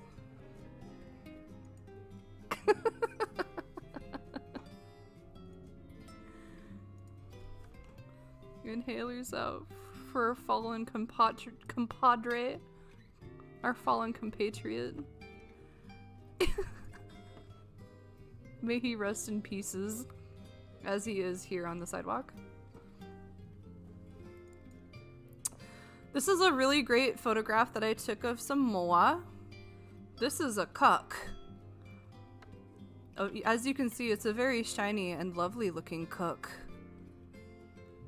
You had asthma as a kid, but then you said fuck it and died. You know, I thought about doing the same thing, but I thought it would be a wiser choice to continue spending far more money on my inhalers than I should ever. Yeah, the roosters are way more flashy than the hens, but they're the same species. Yeah, this is a moa. This is a jungle fowl. This one was very talkative. Yeah, this is my cock. Look at his handsome feathers. He's a good-looking bird. That's a nice cock. Nice cock. Very nice curvature.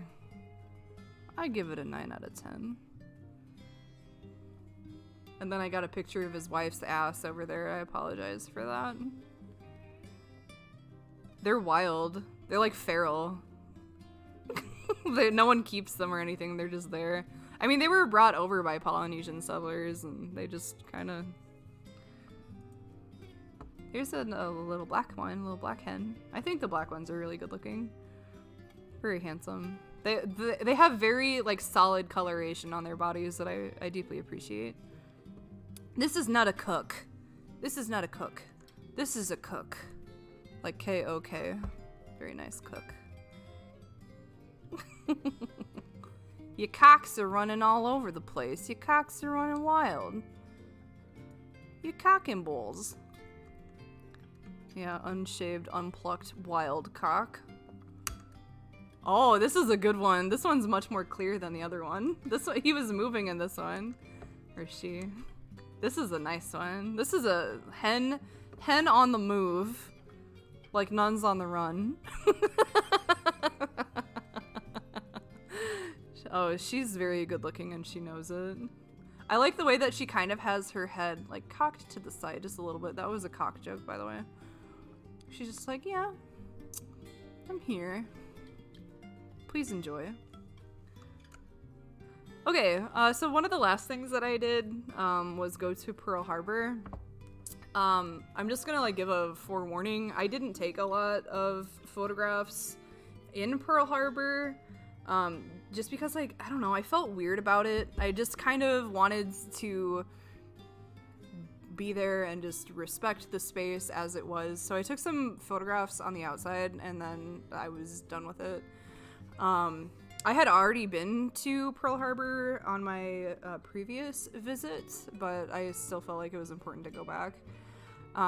This particular submarine is the USS Bowfin. I don't know if you can see the name of it on the side over there, but this was a decommissioned submarine that is now here in Pearl Harbor, and people can go inside and look inside of it.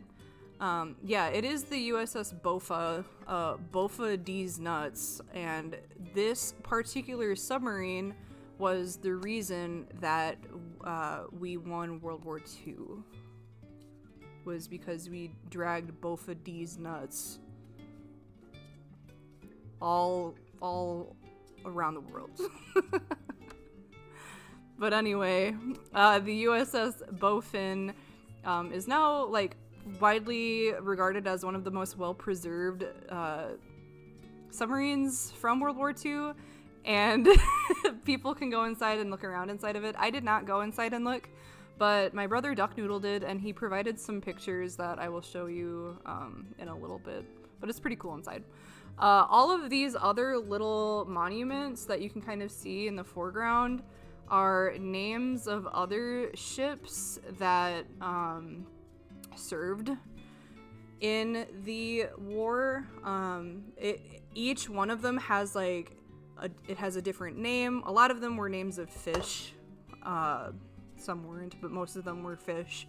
And each one of these has information about like how or like what the ship did, how it went down, and then it has names of all of the military members that were on that ship too, which was really cool. And it goes all the way around. It's like a huge like ring shape. This looks out into Pearl Harbor, and you can see more of those monuments to the other submarines right here. So like this one you can see is the Trout, Triton, Tang, and so on. You can't really see it from here, but this little thing right here is the memorial for the Arizona, which I did go and see. This boat right here is actually taking people out there to go visit it. You can't, I know it's really hard to see, but you like go over here and you line up and wait, and then they take you over to the Arizona. You can go there and visit for a little bit, and then they boat you back. This memorial is for a colonel or a lieutenant colonel named Daniel Russell Fox. You can kind of see it right here. It says DR Fox.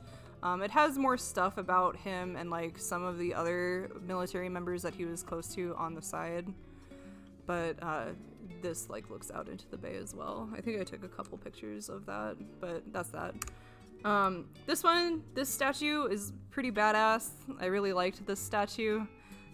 This statue is called the Lone Sailor, and it looks out into Pearl Harbor, which is fucking cool. But in the base of the statue, it actually has steel that was recovered from the Arizona, which I thought was a pretty cool fact. This over here in the back, this blue thing, you can't really see it very well, but that's the Bowfin Museum, so you can go in there and learn more about the Bowfin specifically, but I didn't do that. There's another view of the Pearl Harbor. This like little piece of land that's behind the memorials to the USS Arizona is a cemetery, and while we were out there, like the group that I was with, while we were out there, you can kind of look out into that area and see a little bit of the cemetery, but there were a bunch of military members out there the day that I went, and that was kind of like, it was a bit of a harrowing experience. There's a ship here. I don't know if these ships are actually part of the memorial or not. I think this one is. I don't remember the name of it specifically, but this one I'm not entirely sure about. Yeah, the memorial is like... Let me show you like an illustration of it, maybe.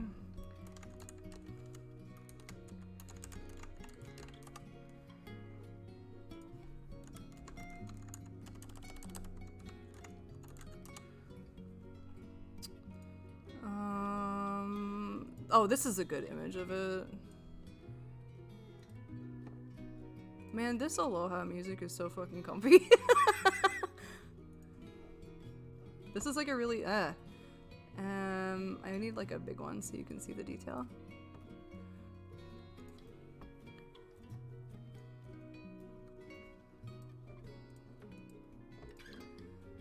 Okay, I'm sorry, it, like, is weird. It's a really long image, but you'll see.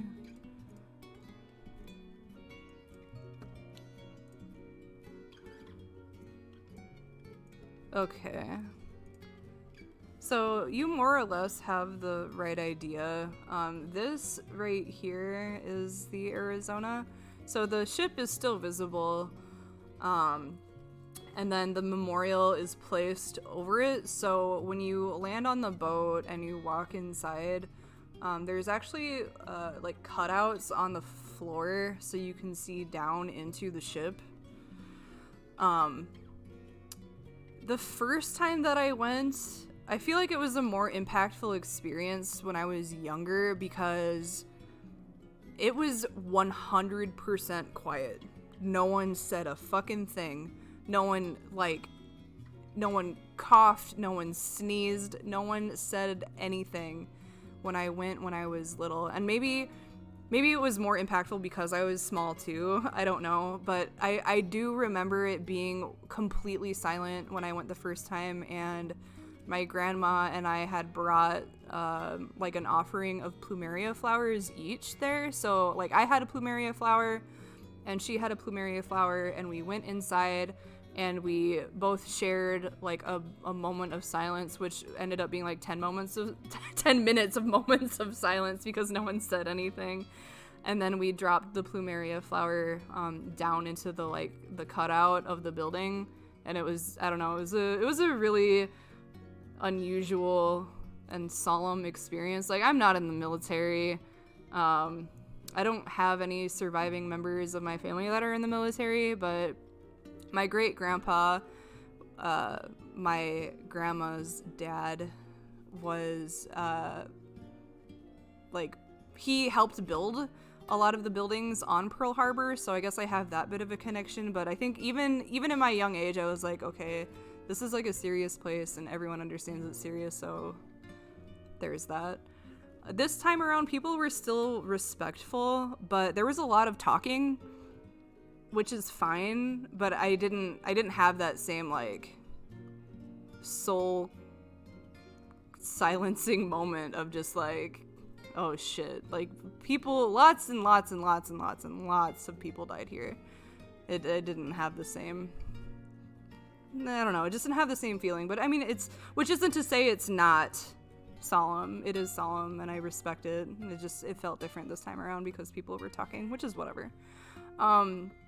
It's also worth mentioning, and you can kind of see it in this image, but oil from the ship is still being slowly released as time goes on. So while we were there, and if you look into the water, you can kind of see these weird puddles of oil just kind of like pop up sometimes. This, I don't know if you can see it very well, but you can kind of see this like bluey cloud in the water, like right here and then right here and up here, and it goes all the way over here. That's oil that's still being released from the Arizona, like, to this day, and it's gonna keep releasing oil for years and years and years. It's not on fire, it's just oil. You can't see my cursor? Ah, shite. Okay, do you see the memorial, like the top of the memorial? Look to the right. It's like a light blue cloud of water that extends from the right, like the upper right side of the memorial to the upper left side of the memorial. Yeah. It's not flipped. You're bullshitting me right now. There's no fire in this image. This is not fire down here, if that's what you're looking at, that little rectangle. There's no fire there.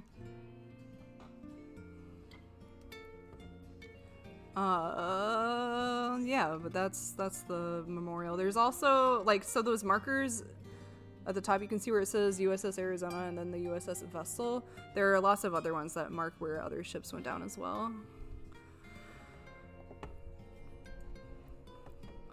But there's that. Nope. No fire. Just water. There was a sea turtle there. Like, a sea turtle kind of was just hanging out nearby, and there were lots of little fish that you could see that were swimming around in the, like, amongst the wreckage, which was pretty cool. They also, the military has also returned survivors of the Arizona as they have passed away. Lots of their ashes have been returned and buried to the Arizona, which I thought was pretty cool. I think there are like 1 or 2 more survivors currently, but I could be wrong. Okay, very sharp whiplash. So after I went to the Arizona, I went to a nearby mall and they had a fucking anime store there. And I don't really have like an anime store where I live, so it was kind of like a kid in a candy shop sort of deal. This place was huge and they had tons of figurines and tons of Gunpla, lots of Gundams and Evas that you could build. It was really cool to see. I actually got a gift for a couple of gifts for Smoked Trash here, and also lots of gifts for myself at this place. And I don't really have like any figurines or anything like that, but I got a couple of little Egyptian cat figurines because I like cats and I also like Egypt, so that was fun. I got Smoked Trash. He received a Final Fantasy XIV Spriggan, an Egyptian cat as well, and a little Luxray keychain. That was really cool. I like the envy from Full Metal Alchemist that's up here. I think that's what prompted me to take the picture. And then it looks like there are some Fate Stay Nights up here too. There's a Gilgamesh and a Berserker. But it was pretty cool. They had these glass stands set up, and you could buy everything that was in there, but it was just fun to look at. This is the Pokemon one where I found the Luxray that I purchased for Smoke Trash. There's a Master Ball, I didn't see that. But yeah, they had these little teeny tiny pinballs and all of these little fucking keychains and shit. Little Executor, very nice. Hi Kita, I see you. Kita, are you emerging? What are you doing? She has that look on her face. She will go on the couch. There she goes. But yeah, oh, look at this fucking little Ditto. I thought about getting one of the Slowpokes, but I didn't. I spent $100 here. Most of the money that I spent was on Final Fantasy XIV. What are they called? Gashapon? Where, it's the blind boxes, right? And I got 5 Final Fantasy XIV ones. And I should almost post pictures of these on my Twitter, but there was one where you could get little pixel keychains of each of the classes, and I got Blue Mage, which was kind of cool. I got a little pewter keychain of the little baby behemoth. I got a squishy Moogle, and I got a Toneberry pencil topper. Yeah, the baby behemoth, it is so small. He can sit on top of a dime and still have room to sit, but he's super heavy because it's made of pewter. Let me take a picture of it really quick and show you guys. It's really cool. I'll show you a picture of the Blue Mage too. I have it right here in my hands. I took it out to talk about it and you guys can't even see it. What the fuck was the point of that? This is plastic opening ASMR. Please enjoy it. This is the sound that you maybe heard when you were released from your plastic prison as well. Oh, it's flexible. Interesting. I don't know where I put the Toneberry and shit. I'll also take a picture of my favorite souvenir that I got from the islands. Here, hold on, please bear with me. I see, yeah, they have a couple of Eevee Pokemon up there. They have or Eevee. Ditto ones, like this Ditto Pikachu, this Ditto Squirtle, Bulbasaur, Eevee. Yeah, and then like a Ditto Clefairy and a Magnemite and a Coughing, it looks like. Hold up. Oh my god. Hold on. Sorry. I want to show you the little blue mage. And I have to get a good picture of the baby behemoth because he's so small. He's so itty bitty. So small. He's like so small I can barely photograph him. Disregard my like super messy desk in the back. I already showed some of you guys the fucking my favorite souvenir on my Discord, but I'll still show you guys here. Here, I'm gonna send this. Just give me one moment, please. My favorite is Misdreavus, followed closely by Crobat. Are my favorite Pokemon.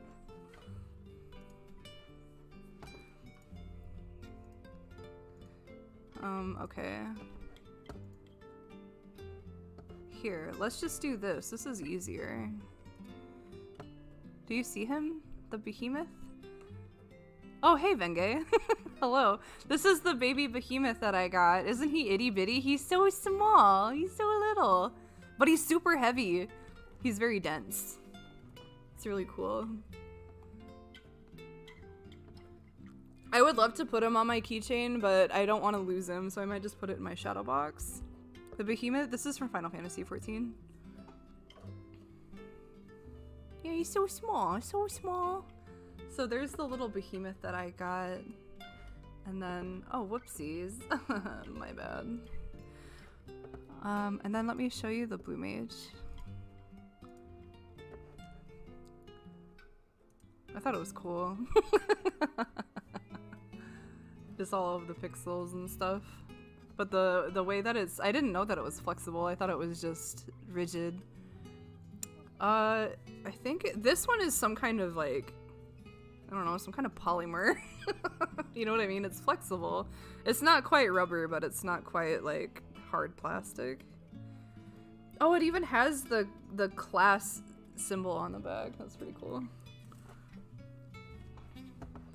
Let me show you my favorite, god damn it, you know what, whatever. I'm gonna show you my favorite souvenir that I purchased. Hold, please.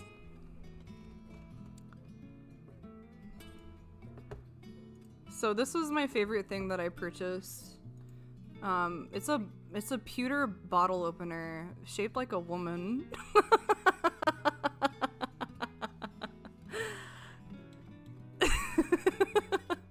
Oh, it gets better. Hold on, you'll see.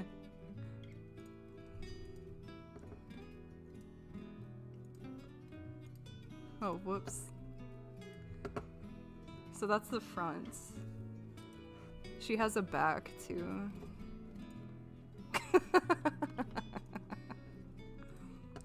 I saw it at one of the ABC stores and I was like, oh, I have to purchase this. And so I did. She's a bottle opener. I didn't get all of the like schmutz off of the top of her, but that's alright. I don't need to see that. Yeah, double cheeked up. There were a couple of them, like different varieties. There was one that was like kneeling like a pinup lady and other stuff, but I liked this one. I felt like, you know, being able to grab her long legs to open up a cold one was probably better, you know what I mean? I'm almost done.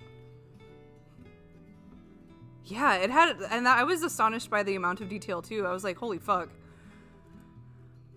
Also in this, not this anime store, but in the same mall, there was a second anime store. I don't know if it's cliche, but I really like pinup ladies. That's just me. Anyway, there was another anime store and they had keyblades. And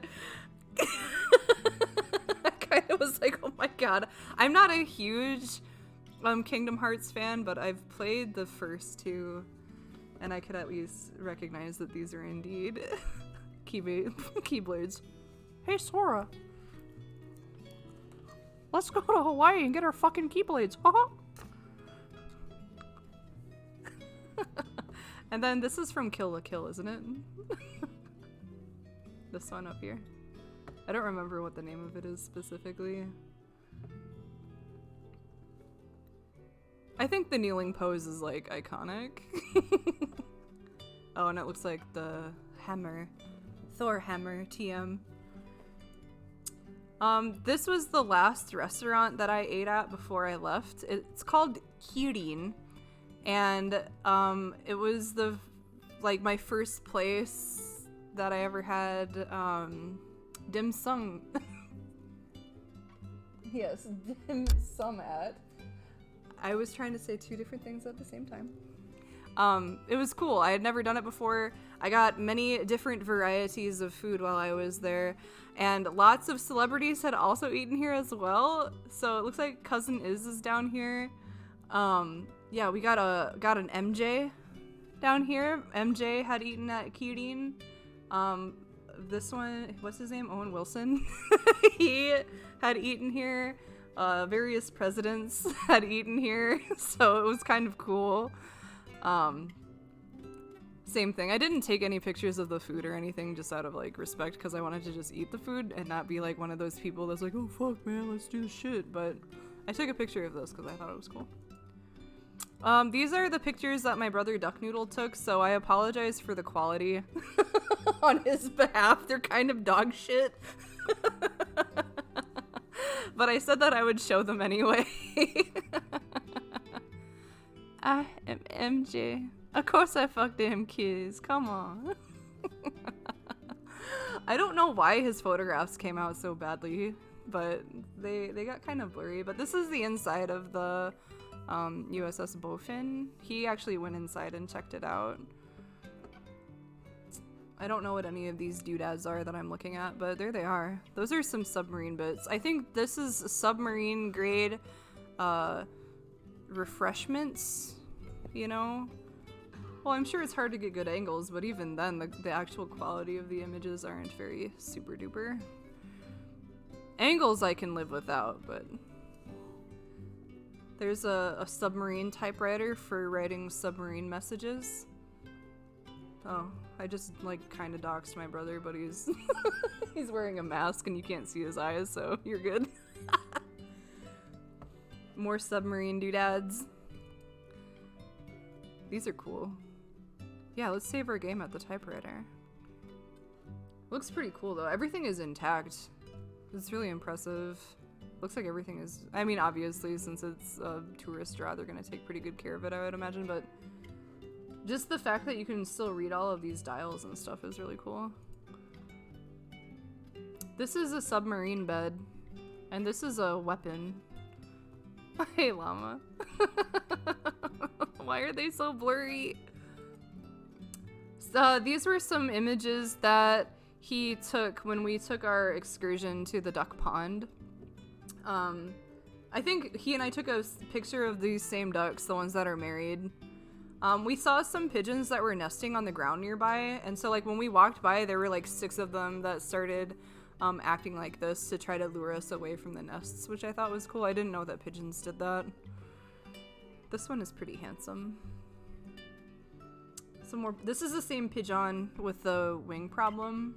Some duck. Oh, and there's the Jesus pigeon once again. I told you that we both took a picture of the same fucking pigeon. Another duck. Man, this would have been so nice if the quality wasn't so poop. Why? My favorite part about this image on the right is the fact that you can see all of the little like bird footprints in the sand. That's pretty good. The same thing, these two, actually all 3 of these would be really great if the quality wasn't so like crinkly. He got a nice cock right there. Well, it's like, it got like compressed weird or something. But yeah, this is a, like, look at the movement in this image right here. You have like the cock moving this way. You have the hen moving the other way. It's really great. This is like the end of my images, just a heads up. And same thing, he got a really great picture of the duck. Oh, that's the end. There's Kita, we talked about her. That's my cat. But yeah, that was my trip to Hawaii. I also got really, really sunburnt on like my second to last day there. Duck Noodle and I went to the beach. We rented a surfboard and a paddleboard, and we were gonna go out to the reef that was nearby and try to see if we could see any sea turtles. And like 1 hour turned into like 5 at least. So we got really, really burnt. And it's like we both are Polynesian and we both put sunscreen on and reapplied it when we could. But when you're on the surface of the water like that, it reflects onto your skin, and I got like super crispy. Today was like the first day that I wasn't in pain, but I'm starting to peel, which is super duper. I had a paddleboard and he had a surfboard, so he could do his thing if he didn't want to go with me, and I could do my thing if I didn't want to go with him. But well, my auntie got really burnt too, and same thing. She was constantly reapplying sunscreen, but didn't get very far. She got really red. But my grandma turned 85. She had a really good time. She talks like pigeon. She says things like same, and other such things. So it was really good to see her. She had a really great time. I'm trying to think of other things that I did that I didn't really mention or take pictures of, but it was cool. It's been like 20 years since I went to the islands, and enjoying it through an adult's eyes was pretty cool. I'll go back to the beginning so you can see some again, and so I can relive it once more. I'm not going to go through the whole thing, but yeah, it was really cool. And I really do appreciate you guys, like, still being supportive despite me being gone for more than a week. I know that, like, I stream just for my own enjoyment, and I'm not, like, necessarily trying to make money out of it or anything. Or, you know, I'm not worried about numbers and shit, but I was a little worried about a lot of people, like, dropping off and unfollowing and shit, but I actually gained more followers after I was gone, so I don't know what that means. I don't know if that means I should just, like, fuck off forever. Then my numbers will go up or whatever.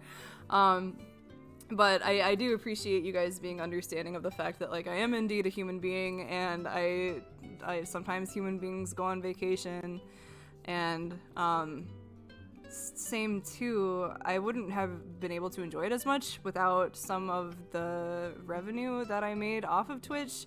Like, you guys paid for, like, a good majority of my fucking plane ticket, so I am very grateful for that.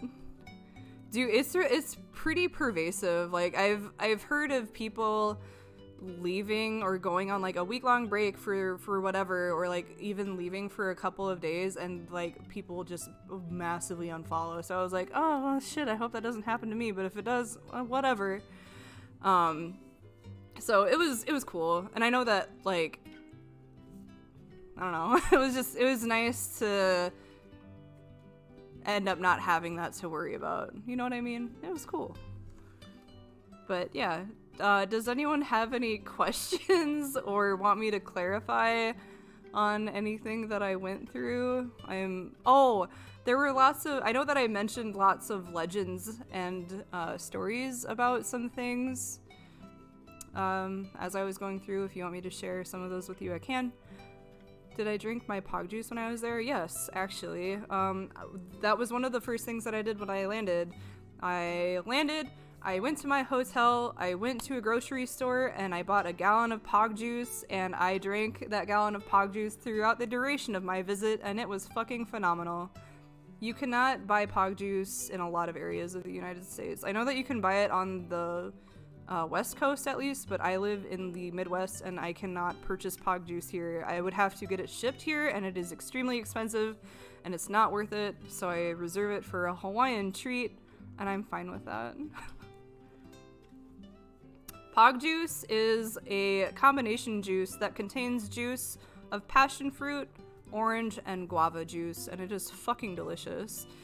Coincidentally, it is also juice that makes you pog the instant that you put it in your mouth, which makes it kind of hard to swallow, but you figure it out later. You know what I mean? It's really tasty. Yeah. I'm just glad that, like, you know, you guys hang out with me and just go with the flow, so I don't have to worry about a whole lot. I actually got that laid joke when I graduated from high school. When I graduated from high school, my auntie handmade me a haku and a lei. The haku is the lei that goes on your head, by the way. And a bunch of my classmates were like, oh, haha, like Strix got laid. And I was like, well, at least someone here is, hey. So I've already heard that one. Oh, hey, Infinite. Yeah, how is it?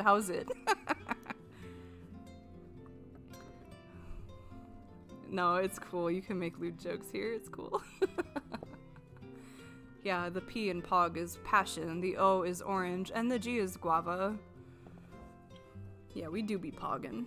We do be pogging a little bit. I also had, like, they had different flavors of haichu there. And I know I already mentioned it, but I bought like a package of lilikoi haichu like every single day, and that was nice. There was some kind of like health, like smoothie and like fruit bowl shop somewhere that was called like a sigh of relief with a sigh spelled like, you know, like the fruit. So that was pretty funny. The volcano, so I visited the island of Oahu this time. I did not go to the Big Island, which is where Volcano National Park is.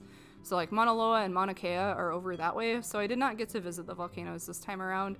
But my family is talking about maybe making visits to Hawaii more regular in the future. So hopefully sometime in the next couple of years, I'll actually get to revisit the Big Island again and go to Volcano National Park to see them. But I unfortunately did not go this time.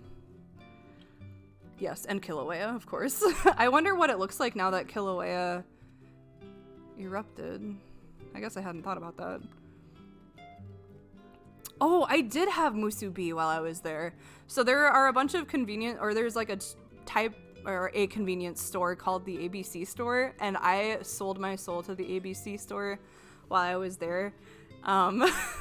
They just like have a little bit of everything, and there's like 2 on every block.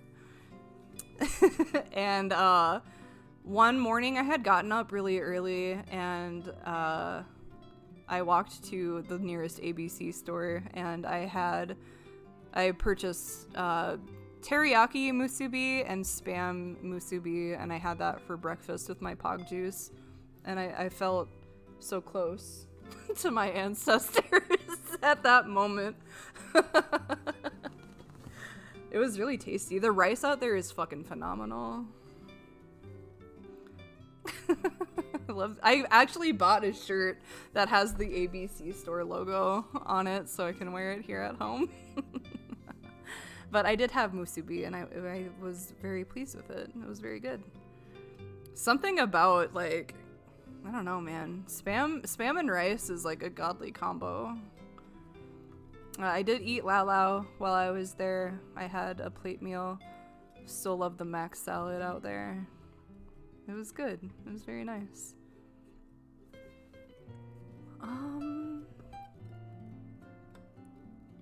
But yeah, that was my vacation. It was really nice. I'm peeling, but it was worth it. I saw lots of sea turtles when I did go out paddleboarding with my brother. I saw like 3, and they were really, really big.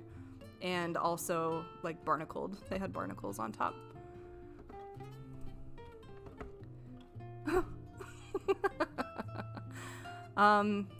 What were some of the legends that I mentioned? I don't know if you guys wanted me to talk about them or if you're good. I have them written down. I know that the chicken girl of Palama is one that kind of talks about chickens. I already mentioned the shit about Lily Uokalani and her imprisonment. There's a legendary chief that he was blind and he had watch ducks that would quack to alert him to like ne'er-do-wells, and he would spear them and kill them. You want to talk about the chicken girl of Palama? Hell yeah. You got it.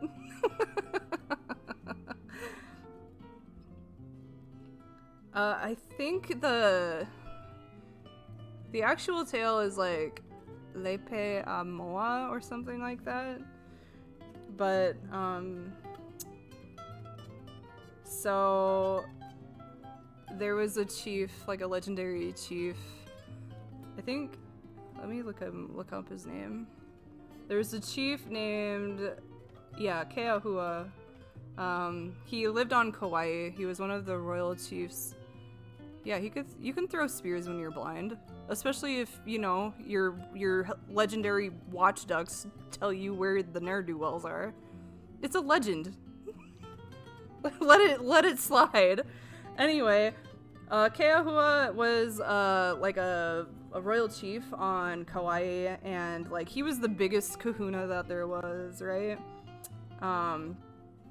He had experienced life on many of the islands, and he married hold on. Why are you being critical of him wanting to throw spears with his watch ducks? Come on. Oh my god, I should almost just like find a copy of this legend because I don't really remember it very well. Oh yeah, here we go.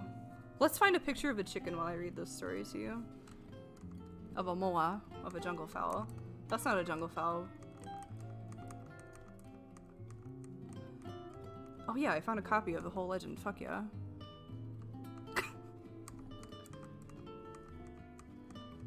Where's our nice cock? This is a nice looking chicken. It's not a cock, but it's nice. So, okay, here we go. Yeah, Lepe Amoa. So strange things are sometimes imagined in the Hawaiian legends of ancient time. The story of Lepe Amoa is an illustration of the blending of the Hawaiian idea of supernatural things with the deeds of everyday life. It is one of those old legends handed down by native bards. Hell yeah. That's why I'm a bard, because it's in my DNA. Through generations, whose first scenes lie on the island of Kauai, but changed to Oahu. Keahua was one of the royal chiefs of Kauai. Apparently, he was the highest chief on the island, but it was in the days when men were few and high chiefs and gods were many. He had spent his boyhood on the rich lands of Wailua, Kauai, and from there had crossed the deep channel to Oahu and had come to the home of the chiefess Kapalama after her beautiful daughter Kahao, to take her to Kauai as his wife. But soon after his return, one of the Kupua gods became angry with him. A Kupua god was a god having a double body. So, like, sometimes, so I know these. Kupuas are, you know how, like, Zeus changes into animals and shit sometimes? Kupuas do the same thing, but it's like they have one strict form. So, they have their person form. Excuse me, can I have my aloha music? Thank you. So, they have their, like, person form, and then they have their animal form. So, one might be, like, a wolf, or a pigeon or what have you.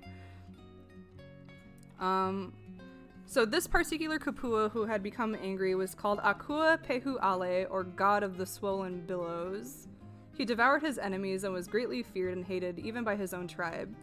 He attacked Keohua, destroyed his people, and drove him into the forest far up the mountainsides, where at a place called Kawaikini, or the Many Waters, where fresh spring water abounded, the chief gathered his followers together and built a new home. One day, Kapalama, who was living in her group of houses in the part of Honolulu which now bears her name, said to her husband, "O Honoliuli, our daughter on Kauai, will have a child of magic power and of kupua character. Perhaps we should go thither, adopt it, and bring it up. There is life in the bones." Yeah, the bones. They crossed the channel carrying offerings with them to their gods. Concealing their canoes, they went up into the forest. Their daughter's child was already born, and behold, it was only an egg. Yeah, I knew that the child was an egg. The chief had given order to carry it out into the deep sea and throw it away as an offering to the sea monsters, but the mother and her soothsayers thought it should be kept and brought to life. Kapalama, coming at this time, took the egg, wrapped it carefully in soft kapas, bade farewell to her daughter, and returned to Oahu. Here she had her husband build a fine thatched house of the best grass he could gather. The kapas put inside for beds and clothing were perfumed by fragrant ginger flowers, hala blossoms, and the delicate blue of the niu, or coconut. While festoons of the sweet-scented maile graced its walls, for a long time, that egg lay wrapped in its covering of soft kapas. Also, a side note about the ginger. My grandma loves wild ginger, and when we visited the Big Island when I was younger, we hiked up to Kahuna Falls, and wild ginger was growing in bounds all the way up.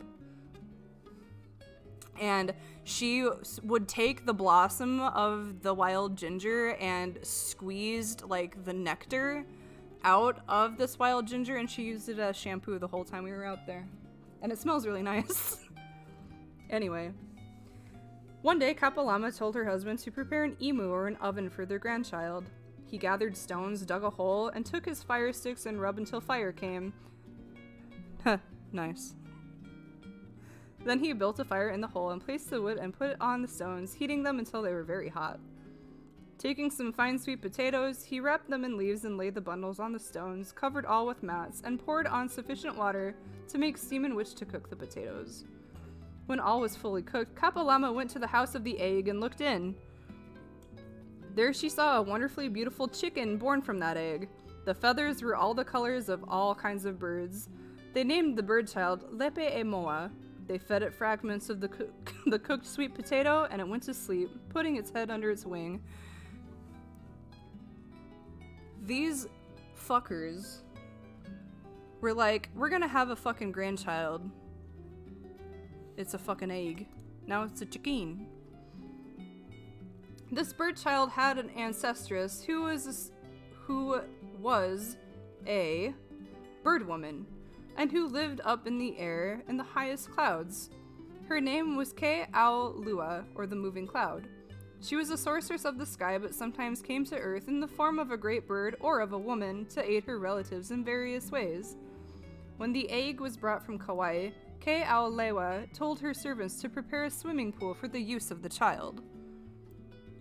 After this bird child had come into her new life and eaten and rested, she went to the edge of the pool, ruffled and picked her feathers, and drank of sweet water, then leaped in, swimming and diving and splashing all around the pool. When tired of this play, she got out and flew up in the branches of a tree, shaking off the water and drying herself. After a little while, she flew down to her sleeping house, wrapped herself in some fine soft kapas, and went to sleep.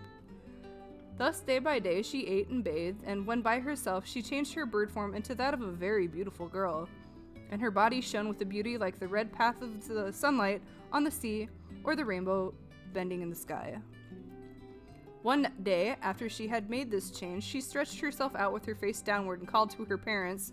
So she laid herself face down, unclothed, in the earth, and she called to her grandparents, "Oh, where are you two? Perhaps you will come inside." They heard a weak, muffled voice, and one said, "Where is that voice calling us to?"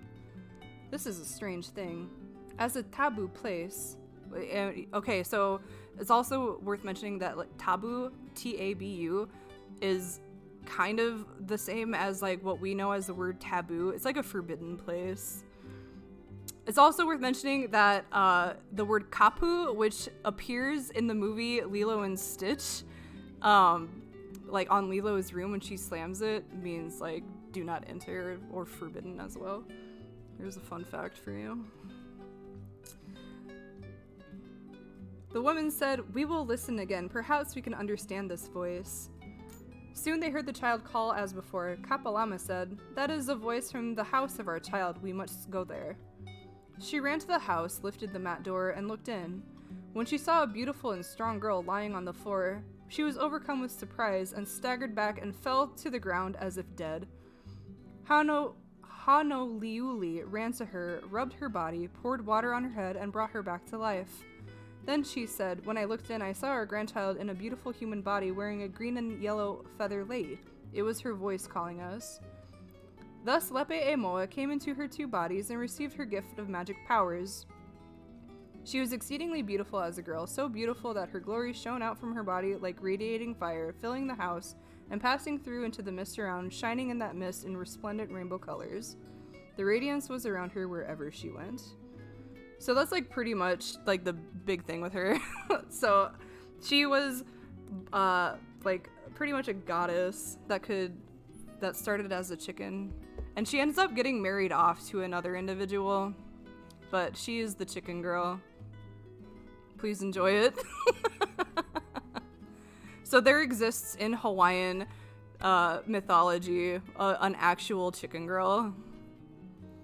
Why are there no ugly mythical people besides Hephaestus? 'Cause fuck you.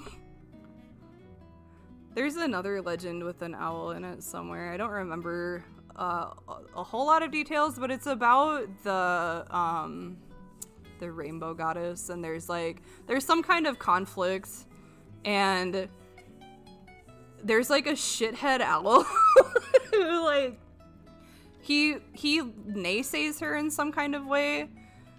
The Hawaiian word for owl is pu'au or something like that. Pu'au. It might be that, pu'au. But yeah, he's like, the rainbow goddess is having some kind of trouble, and he's like, "Yeah, well, you're fucking garbage." And she's like, "Hey," and then he eventually gets like sad and flies off. Well, yeah, I mean, people want the things that they worship to be good looking. That's why people worship VTubers. So there's your fun little Hawaiian legend of the day. I guess while we're talking about volcanoes too, when I went to the Volcano National Park, there's a big crater, and there are like steam vents and shit, and my grandma and I made an offering to the goddess Pele, and I was instructed to like walk up to the steam vent, turn around to face away from it, and then toss my offering like up above my head backwards into the steam vent. And I was given a penny, a singular penny, and one cigarette to offer to Pele. So I threw a penny and a cigarette over my head into the steam vent to give to Pele. And I guess I suppose I offered that to Pele, and there was no eruption. So if you just give Pele her fucking pennies and cigarettes, then Mount Kilauea won't fucking explode and break all your shit. It was cool. But anyway, I think with that, that's a good place to end off for the night. I wasn't anticipating going the whole time, just because, you know, I'm still kind of sleepy. And I got to share some secrets about Hawaii with you. What happens if there's steam when you do? It's like you don't stand over it, you stand away from it. Like you walk up to it, you turn around. You don't have to like be on top of it. And I mean, you know, if it's too high, it's no good. It wasn't too bad. I like tossed them at the same time, and it worked out. There were lots of homeless people. There were a lot of homeless people. That was from 20 years ago, so I do not have any pictures of me offering things to the steam vent, unfortunately. Why do I scare you? I'm not that scary. I felt fine yesterday when I only got like 1 hour of sleep, but then I slept for a full night and I was fucking exhausted today. I was so tired. But I still think I'm gonna go to bed early tonight.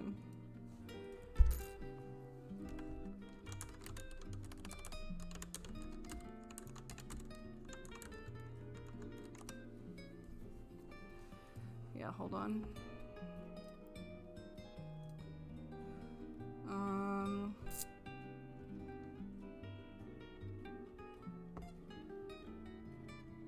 This isn't the specific one that I went to, but it looked, I remember it kind of like looking like this. It's a small picture and I apologize, but oh yeah, it was kind of like this. Cause there was like a fence around it.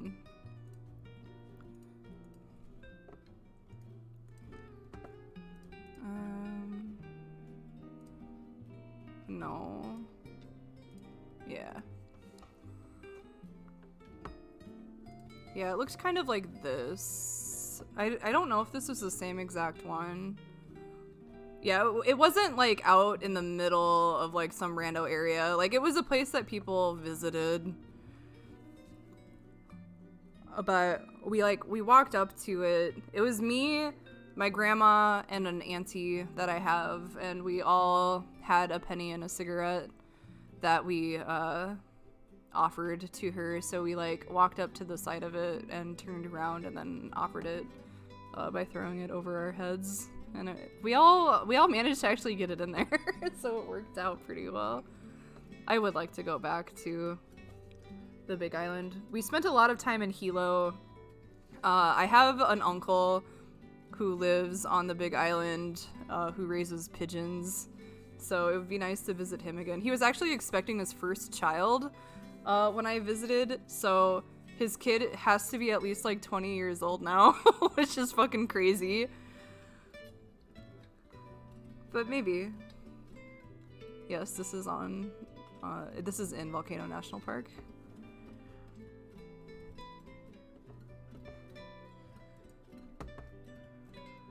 This is like, God, I don't know where this is at exactly. I think it's like, Wahine Kapu? Yeah. Yeah, this is Wahine Kapu. Wahine means woman, by the way. I remember we went to a hot spring while we were there too. We did lots of things. I had like some of the best lalo of my whole life on the Big Island. And we went to a black sand beach too, which was really cool. Anyway, I'm gonna go to bed. Again, I appreciate you guys, like not bailing out on me and allowing me to talk about the things that I experienced while I was gone. Tomorrow I will be playing Sucker for Love. I learned that it's only like 3.5 hours long, so I should be able to start it and finish it tomorrow with no problem.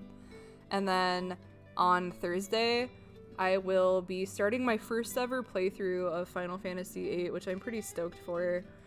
I haven't played a lot of Final Fantasies, so I'm pretty excited to actually play games that other people like hold to such high regard, you know what I mean? And then after I do Final Fantasy VIII, I'll do Final Fantasy VII sometime after that. Yeah, I'm the chicken lady, but an owl. I'm the shithead owl in the one legend about the Rainbow Maiden. I'm the one shithead owl that was like, hey, fucker, you're Garbo. And she was like, no, I'm not. And then I said, oh, and I flew away. I will not be playing the remake, I will be playing the original. Alright, Corteth, give me your fun fact, and then I'm leaving for real. Do I know what Sokatoa means in math?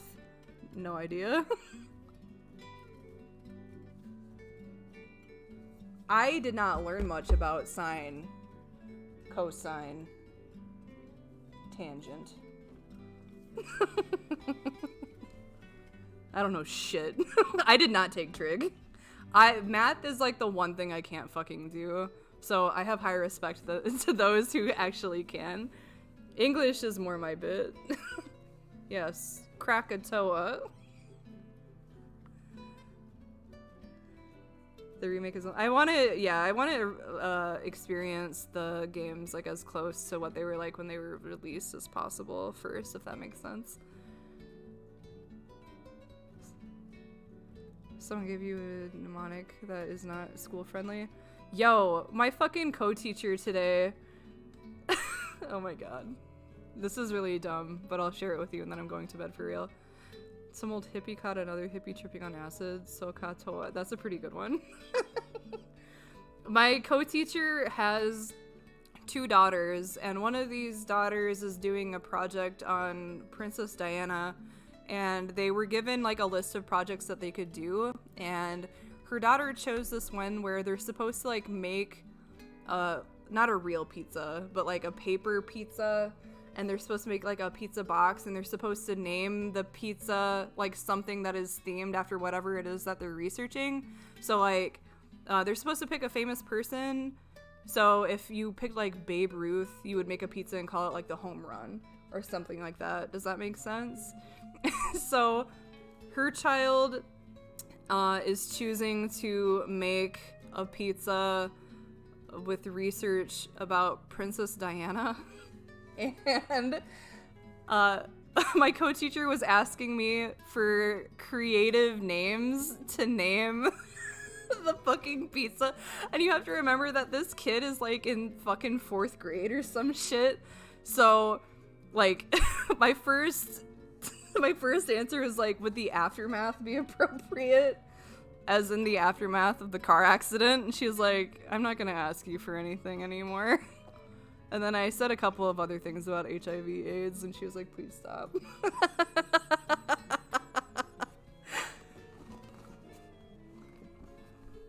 I think I came up with a really stupid one. What the fuck was it? Oh, it was like the Princess Diana or something like that. The Princess Diana. She can use that one. No, she didn't have HIV, but she did a lot of like, what's the word for it? Charity work for HIV/AIDS research and like for people who had it and whatnot. Anyway, I'll leave you with Princess Diana. Oh, I've heard kids talking about Blue Waffle. I heard a kid playing Ram Ranch the other day before I left, and I was like, hey, stop that. Okay, I'm going to bed for real. So tomorrow, 5 p.m. CST, Sucker for Love, the Cthulhu dating sim. And then after that, 5 p.m. CST on Thursday and Friday, Final Fantasy VIII. Please look forward to it. Thank you for hanging out during my very aloha stream. I had a very aloha time, and now I'm having a very aloha peeling of my skin. It's very good. Central Standard Time is CST. Okay. Bye-bye. I going. We're gonna raid someone first before I going. I'm going. I'm leaving. 5 p.m. CST. I have the schedule on my Twitch and on Twitch, Twitter, and my Discord in case you guys forget. Tomorrow, 5 p.m. CST. Sucker for Love, right here. Who are we gonna raid? We're gonna raid... Oh...